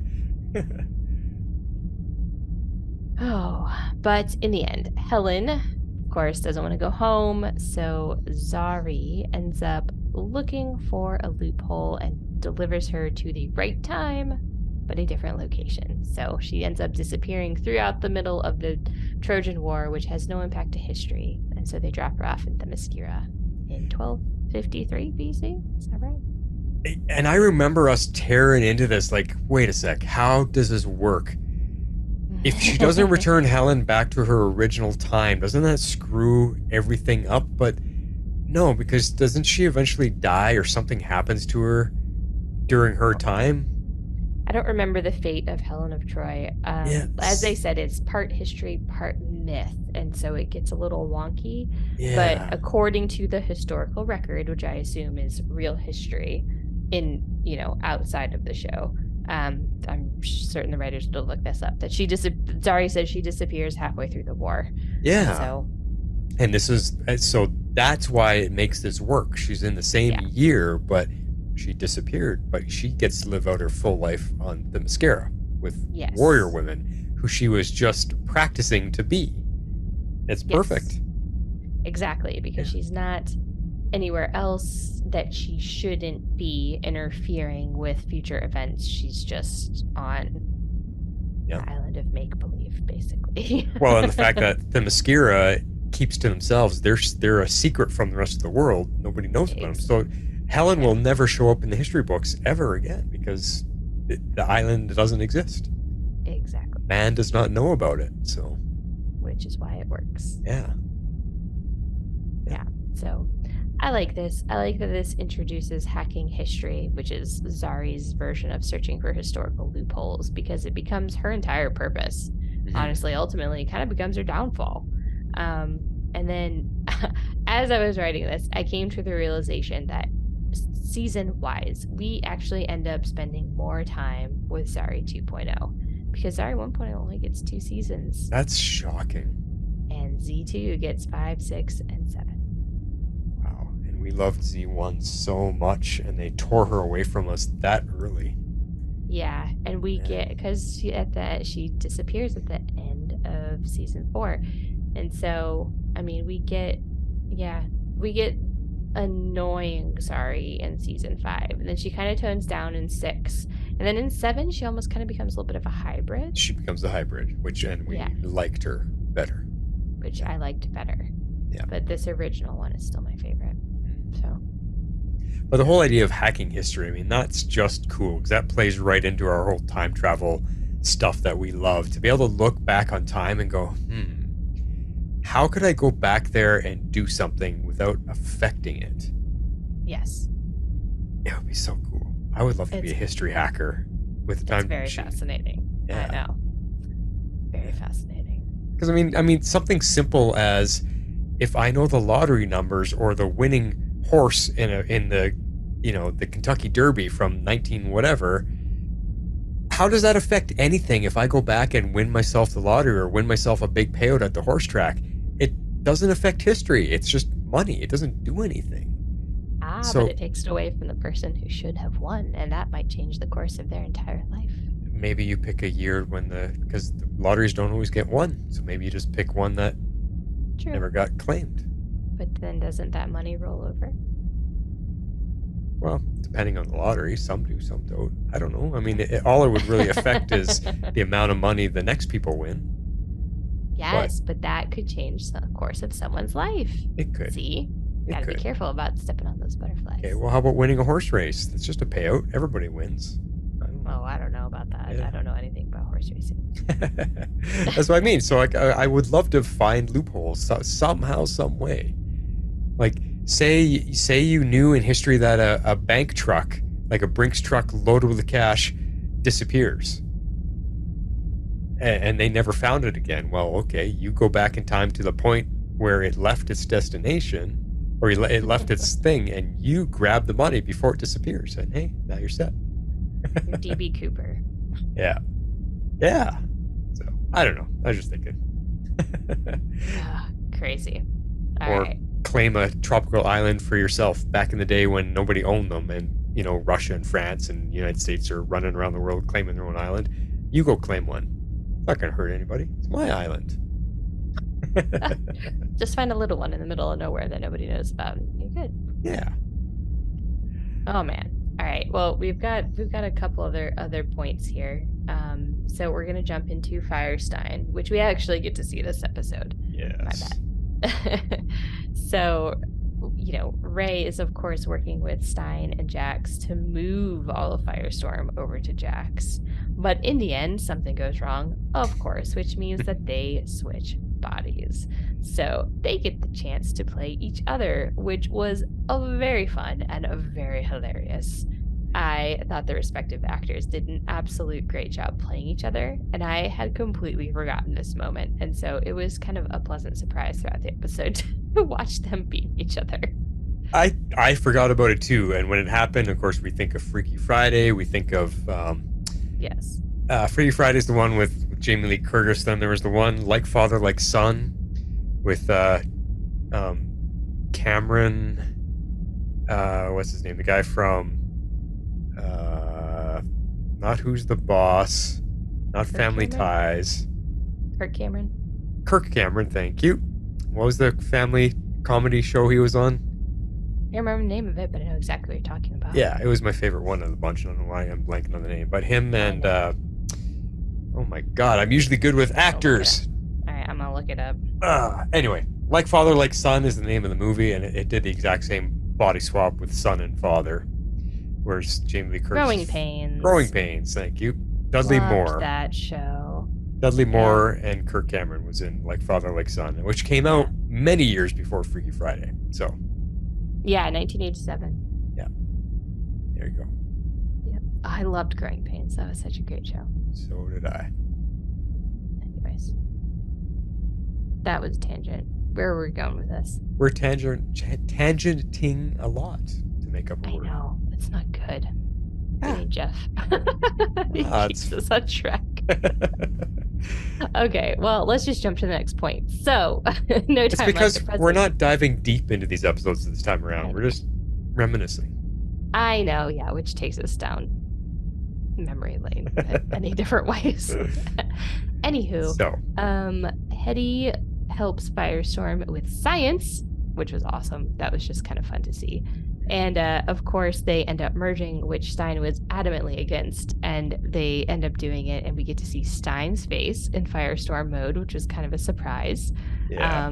Because he has to take the lead since Jax is in his body, which was slightly confusing, but whatever. We're going to roll with it. Yeah. Because it was cool. It was fun and it was cool, but the graphics were not good. They weren't great. Stein looked like his head was too small for the body they put him in.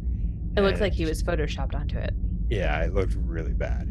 It was not good effects. So yeah, I was kind of taken out from it though a little bit there because of that. But yeah, and just to say what you were saying in the previous point, I didn't get to finish my thought. Is the two actors were so good at playing each other. I totally agree. It was fun. That was the best part of this episode.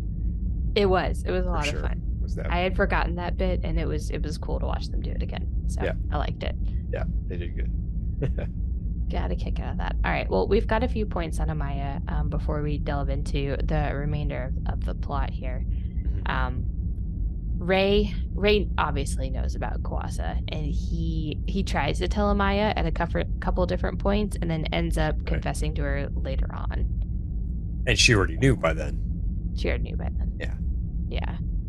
So yeah, he's kind of toying with that because he's like, oh, I know this, but she shouldn't know this because she's from the past and I'm from the future, and it's like a whole thing. So she ends up opting not to hear more information from Ray when he finally confesses to her.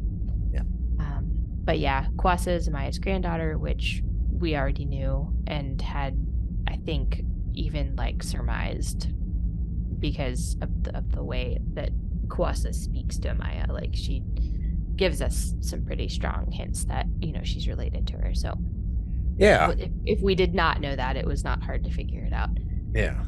So but then of course they have this whole showdown in the cargo bay, which I thought was a really fun fight. So I kind of liked seeing them go toe to toe, because Amaya I feel like she normally dominates, and she did not always have the upper hand in this fight. And so it was kind of good to just watch them go toe to toe. They're pretty evenly matched in Kwasa. I mean, they each had the upper hand at different points. So yeah, it's just a strange match. Water powers versus animal powers.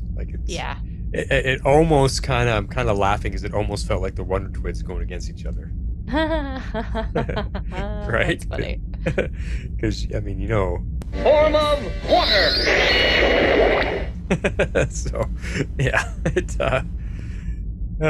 pretty much was Wonder Twins fighting each other. But hey, it's pretty funny. I feel like we've had this conversation before. Probably have many years ago. I don't remember that either.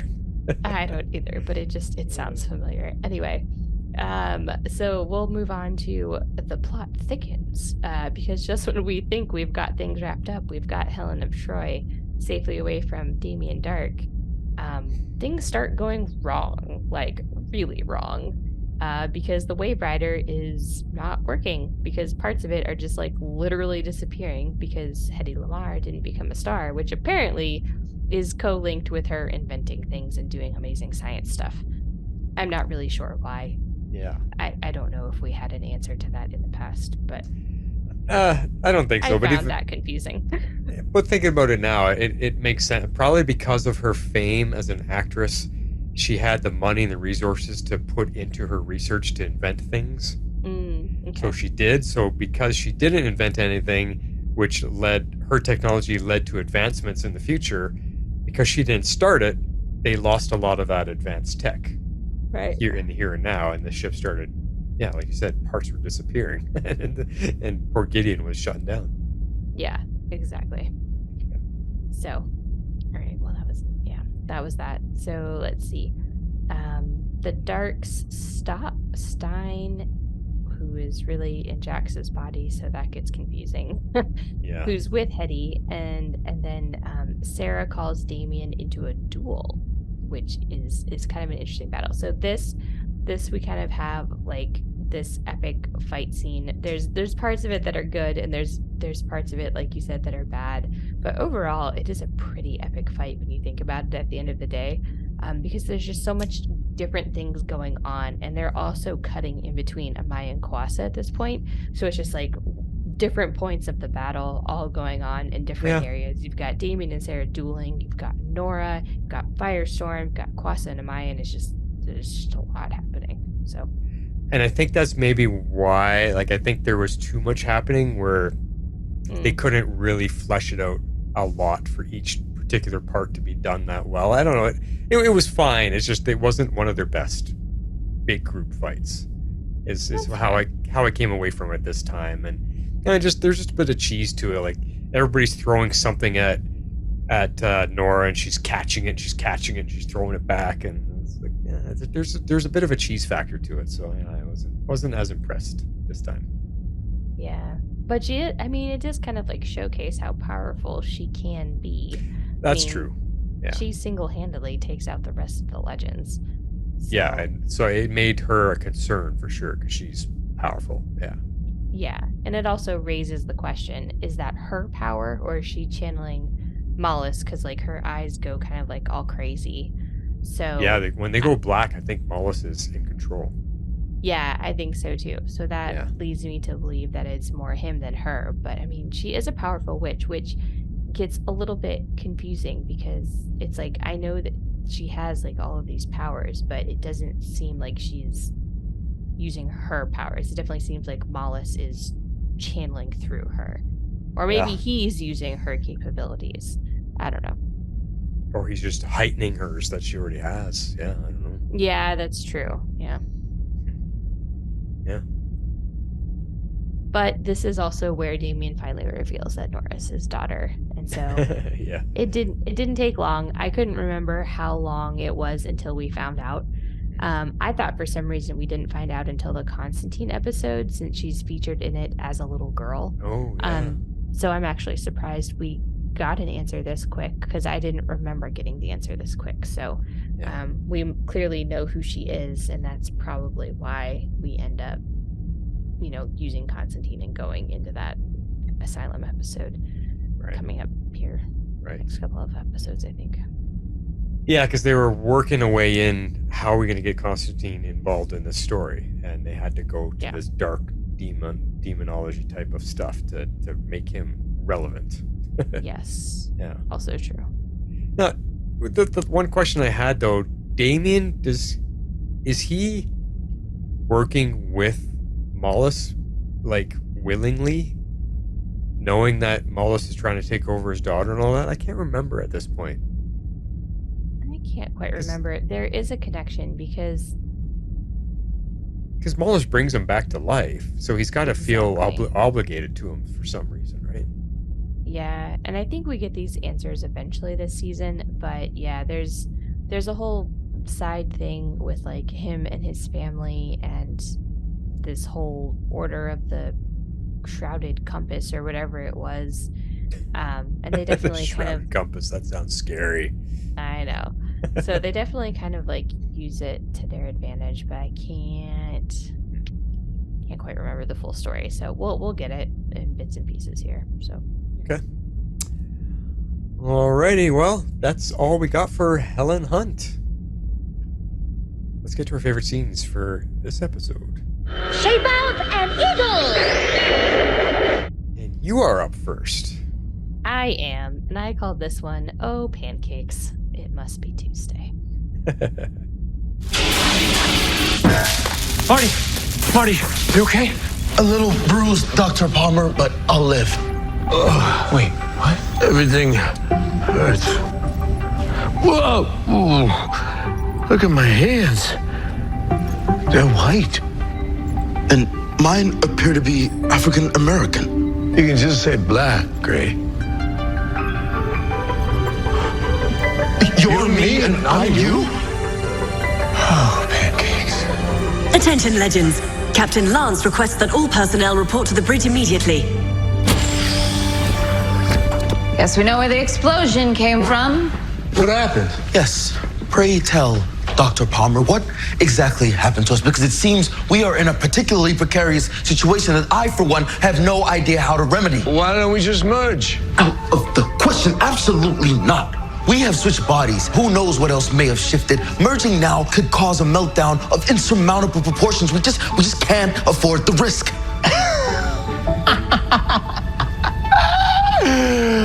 You're the professor, and you're Jax. Must be Tuesday.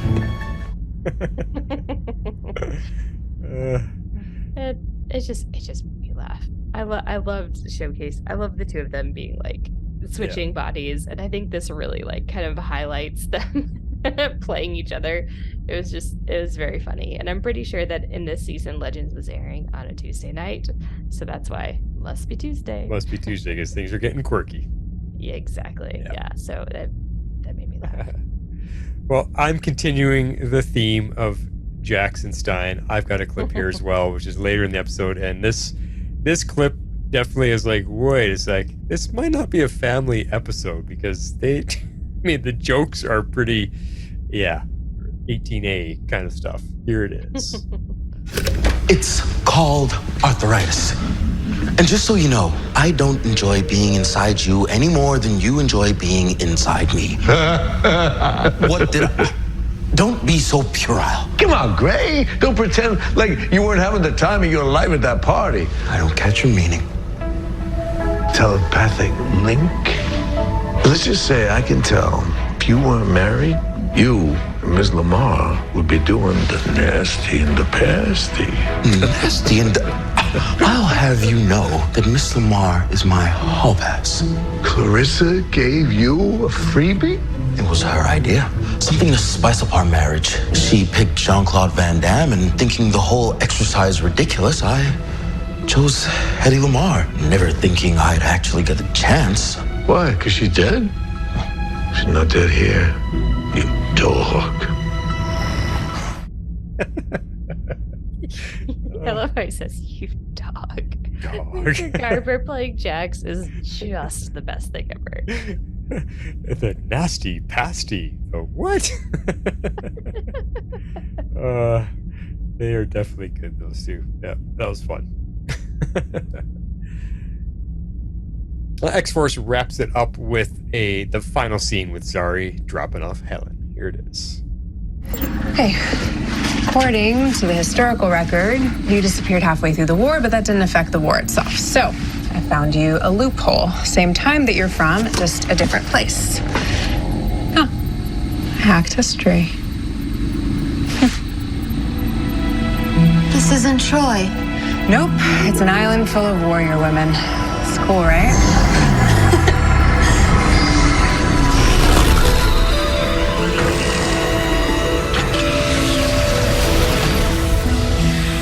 Would your comrades be mad at you? Yeah, they would be. But they knew what they were getting when they brought me on. No, thank you. You've changed my destiny.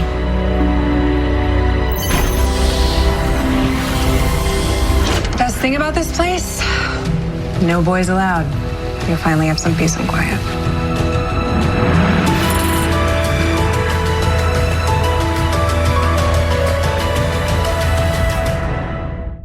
Yeah, that's how it ends.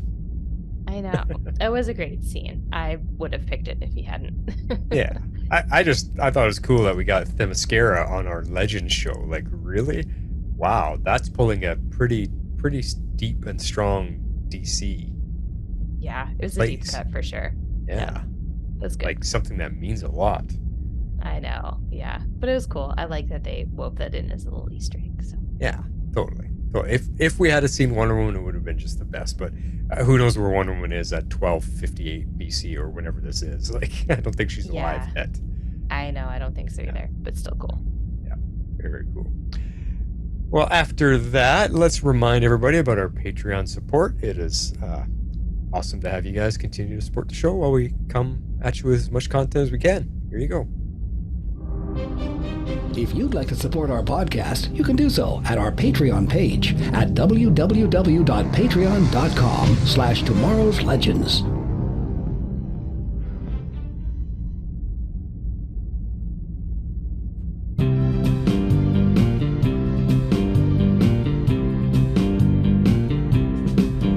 It's feedback, your time to speak up. Believe it or not, what you think and you say means a lot to us. But why should we sit here and wait if you won't hurry up?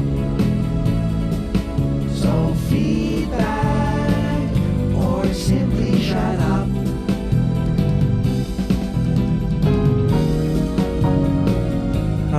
Yes, feedback. And we actually have a little bit of feedback tonight. We got an email from Comic Geek Kev. You want me to read it, Harley? No, I don't care. You don't care? All right. Good morning, Legends. I'm sure that I watched every episode of this show, but I have to say I don't remember episode 5 at all, which is surprising because so much happens. The return of Damien Dark, the introduction of Nora, more info on Mollis and Rip's downfall. How can I not remember this one? I suppose it's possible I somehow missed it, but maybe the latter season's awful episodes drove this one from my meager brain. It was pretty darn good. I was surprised that Zari's totem worked for Nora. I thought they were more keyed to members of the families. Maybe because Nora is so magical? Just curiosity for me. I guess that's a good question. Maybe she's just able to control all the totems because of her magical ability. Yeah. I feel like anybody can wield a totem, but I feel like they more or less belong to the certain families, which is why Zari could rip hers back. Right. Okay. Episode 6, I do remember. Who can forget the Jax Martin body swap? The story is kind of a hit and miss for me. Those types of things. What's that? To me, I forgot it. Yeah. Those types of things always are. Playing a character who is another character can't be easy. And the confusion for the crew, Jax, never comes off authentically, but still some great scenes and enjoyable enough. Still hanging on to the better characterizations, and so far, no, he cannot Bebo named, so it can't be all bad. You snuck it in there. Not till episode 9. I give episode 5 an 8.5 out of 10. Traitorous wind totems, and episode 6 a 7.5. Bathroom breaks. Until next time, Comic Geek Kev. Yeah, so yeah, that's right. There was a line in here about when Jax was in Stein's body, and he's like, I have to pee all the time, or something like that. Yes. Yeah. Yes. Good stuff. Thanks, Comic Geek Kev, for being with us for this. And we got a Perry White voicemail for this rewatch. Let's see what he says. Hey, Legends. Perry White here with feedback for Legends of Tomorrow Season 3 episodes Return of the Mac and Helen Hunt as part of our rewatch. And I'll just go ahead and start by saying this. One of the benefits of getting older and sort of having the opportunity to forget the things that you should remember. Return of the Mac was an incredibly surprising episode because I went into the episode totally flat-footed, not having any idea what to expect. So when Nora comes walking into the room, I totally freaked out because I had wholly forgot that's how she was introduced to us in this show. So when I saw her, my jaw hit the ground, and I sort of like openly screamed. It's like, there's freaking Nora. Yeah. And I mean, let's just be honest about all this, right? Courtney Ford is an absolute fantastic, stunning woman, and it's never a bad thing when she is on screen. But yeah, I was just like totally excited and geeked out over that moment. And speaking of other moments that totally caught me by surprise, I forgot that it was Damien Dark and that basically that tub of goo who was being resurrected. Yeah. And I'll be honest, I can't remember at all upon, thinking about the first time I saw it. I can't remember if I was spoiled going in and knew that it was going to be Damien who was going to be resurrected, or if it was just a situation where I was totally just as surprised then as I was surprised now. But basically, when they opened that thing and revealed it was Damien, again, I was totally freaking shocked because I had no freaking idea. I'd wholly forgot about that resurrection plot line. So that was just cool and fun to see. And I really liked the sort of Halloween vibe of this episode. And I went back and saw that this episode sort of aired maybe the week or so after Halloween, which I think was probably a travesty. This should have been significantly a Halloween episode. Should have aired like, I don't know, same week as Halloween or the week before Halloween. So to come after it's kind of strange. Speaking of Halloween vibes, man, I really, really love the sort of look and feel for when Nora was possessed by Mollis. Her red eyes look freaking great. The sort of static, sort of possessed sort of technique and special effects that they use for those scenes, man, I thought that was really cool. And it was kind of shocking and scary at the same time, man. I thought they did like a fantastic job with this episode. And I also, switching gears a little bit, it's sort of the sort of Jax and Stein and Ray storyline sort of brought into focus what we all were, I don't know if we were anticipating or expecting it at this time of the season during the initial watch, but obviously it sort of crystallizes them setting up the storyline of Stein leaving the show. I mean, the breadcrumbs were always there, and it's just like, it was really cool to see how they've used Victor Garber in this season, probably knowing and understanding that they weren't going to have him the entire time. So they basically said, hey, man, we're going to let you do a lot of stuff here.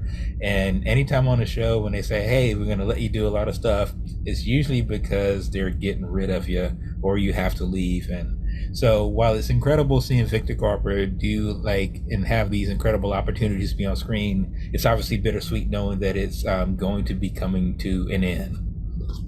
All right, let's switch gears with Helen Hunt. And speaking of end, one thing I will never forget, even though I've forgotten a lot about what happened during the season, it's hard to forget how Zari hacked time and sent Helen of Troy to Themyscira.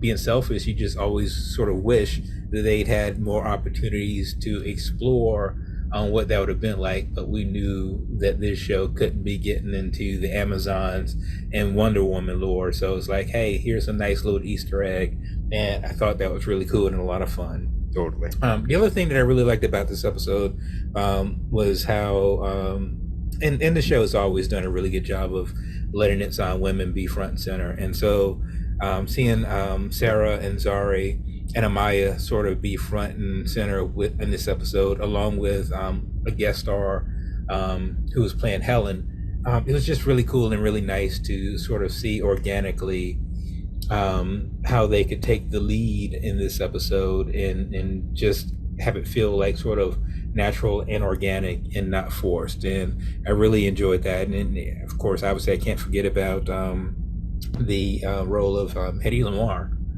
in this episode too. It's just like a really, really cool woman-centric episode without beating you over the head with it. And I thought it was really cool. So far, I have really enjoyed season 3.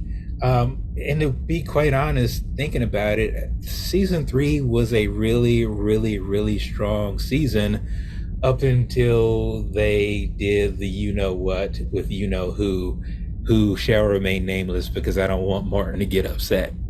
Anyway, this has been Perry White, probably rambling more than usual because I did not prepare any notes.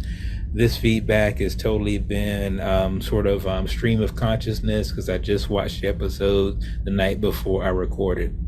But I am incredibly interested in hearing what other folks have to say about this rewatch. And also, I will be needing some guidance. I'm pretty sure you guys will be posting how we should be doing feedback when it gets time to do the crossover. Are we going to do the crossover, all 4 episodes, as a singular thing? Or are we just taking the Legends of Tomorrow episode by itself? I really would appreciate some insight and some sort of guidance on how we're going to do that. Anyway, this has been Perry White, making a deadline. I'm trying to make a habit out of it. I'm in much better health, so I will try not to miss many more. I'm out. Yeah, man, he actually missed a couple of Mandalores there. He sounded like he really got into some deep water there health-wise, so glad you're feeling better, Perry. Yes. Glad to have your thoughts on here and reminiscing this trip down memory lane with us, because it's fun. It is fun.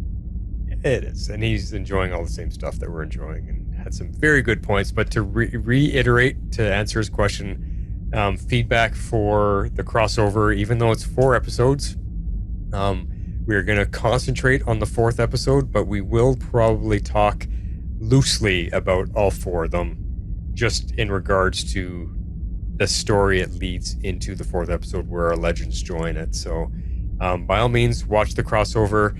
It's highly regarded as the best one that the Arrowverse did. So watch it, enjoy it, send us your thoughts on the whole thing. I mean, there's no other time to get to talk about it again because it happened years ago. No one's going to revisit that and talk about it. So we will here.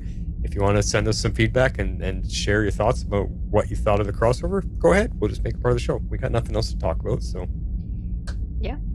Don't be too upset when I harp on Sign dying, but it's something I can't forgive the writers for. Yeah. And they put the breadcrumbs on the table for him to leave the show the whole time, and that's why I'm mad they killed him. They knew it was coming. It wasn't a surprise. Yeah.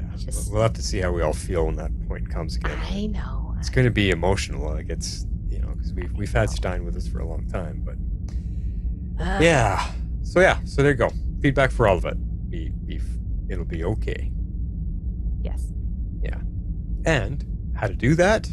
This is what you do. If you would like to be a part of the show, you can send in your feedback to Tomorrow's Legends Podcast at gmail.com. You can also reach us on Twitter at Tomorrow's Legends. We'd love you to join our Facebook page at facebook.com/groups/Tomorrow's Legends and become part of the community.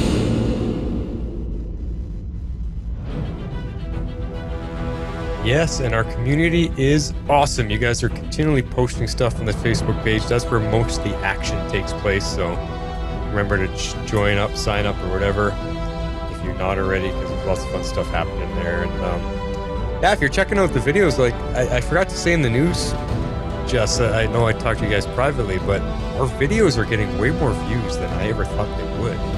Like they're all up over 30 views now for our Superman and Lois coverage. Like, whoa, and this is long after the show's finished, so that's cool. I thought we might get 5 to 10 maybe, but over 30, I'm surprised. So I'm really curious if it's people discovering us on YouTube, or if it's podcast listeners going, hey, I want to see what they look like and what's their podcast studio looks like, and they're just checking it out. Like I'm curious, and I don't know if on YouTube I can track that, if I can find out who watched or listened or when. I don't know. You can't find out the who. Most analytics are very good about blinding the who, but they'll give you insight into like where they came from. Did they come from YouTube? There's lots of stats you can dig into. Well, I know I'm behind on releasing the last couple for the these Legends rewatch. I haven't released the videos for those yet, but I will get to it. It's just the video editing side of it. Oh my god, it's time consuming. Like you think editing the audio for this show takes time? the video. It's because I made it so fancy is what takes so much time, because I got the spaceship graphics on there and the border and the flying star field and the names flying in and out and all it. Oh my god! And because we don't do feedback at the exact same time in the show every week, I have to move all the graphics back and forth in the timeline to match, and it's like tonight we recorded for 2 hours. It takes me probably 5 hours to edit that video. So it's a lot of work, guys. So I'm also trying to do it for Mandalore, and I have not had time to get to Mandalore or Ahsoka either. It's just too much. Oh god, that's a lot.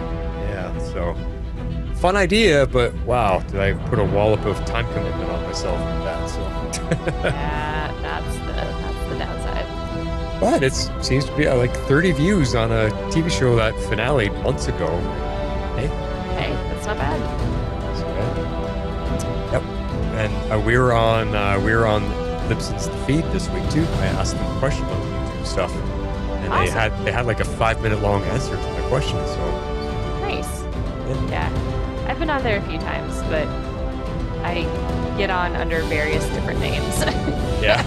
Or sometimes it's name redacted. Yeah. Oh, are you? You're one of those redacted people? Yeah, I've been on there twice because I'll come up with a question and I'll just email Rob directly, and I forget to remember to give him permission to use it on the feed, and so they have to redact my name because I haven't given permission. Right. I always say I don't care. You don't care. Yeah, I always tell them it's Martin, Flash, Cyber Red. Choose what you want. Choose what you want. Because he listens to the Mandalore podcast. He actually listens to that one, so that's true.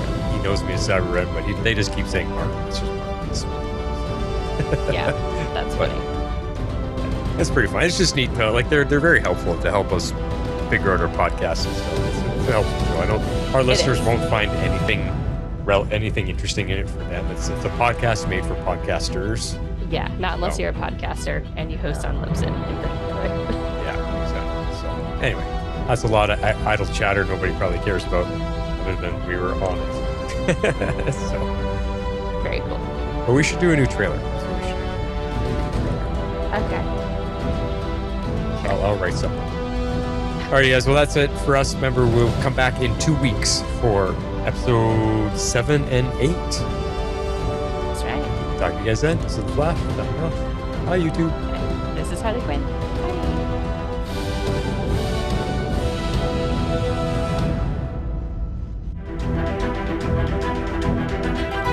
Tomorrow's Legends is not affiliated with CBS, Warner Brothers, HBO, or the CW. We're a fan-made podcast for entertainment purposes only and are part of the Cybercast Network. Be sure to check out our partner shows, The Mandalore and Dive into DC, covering your favorite Star Wars and DC Comics properties. Thanks for listening.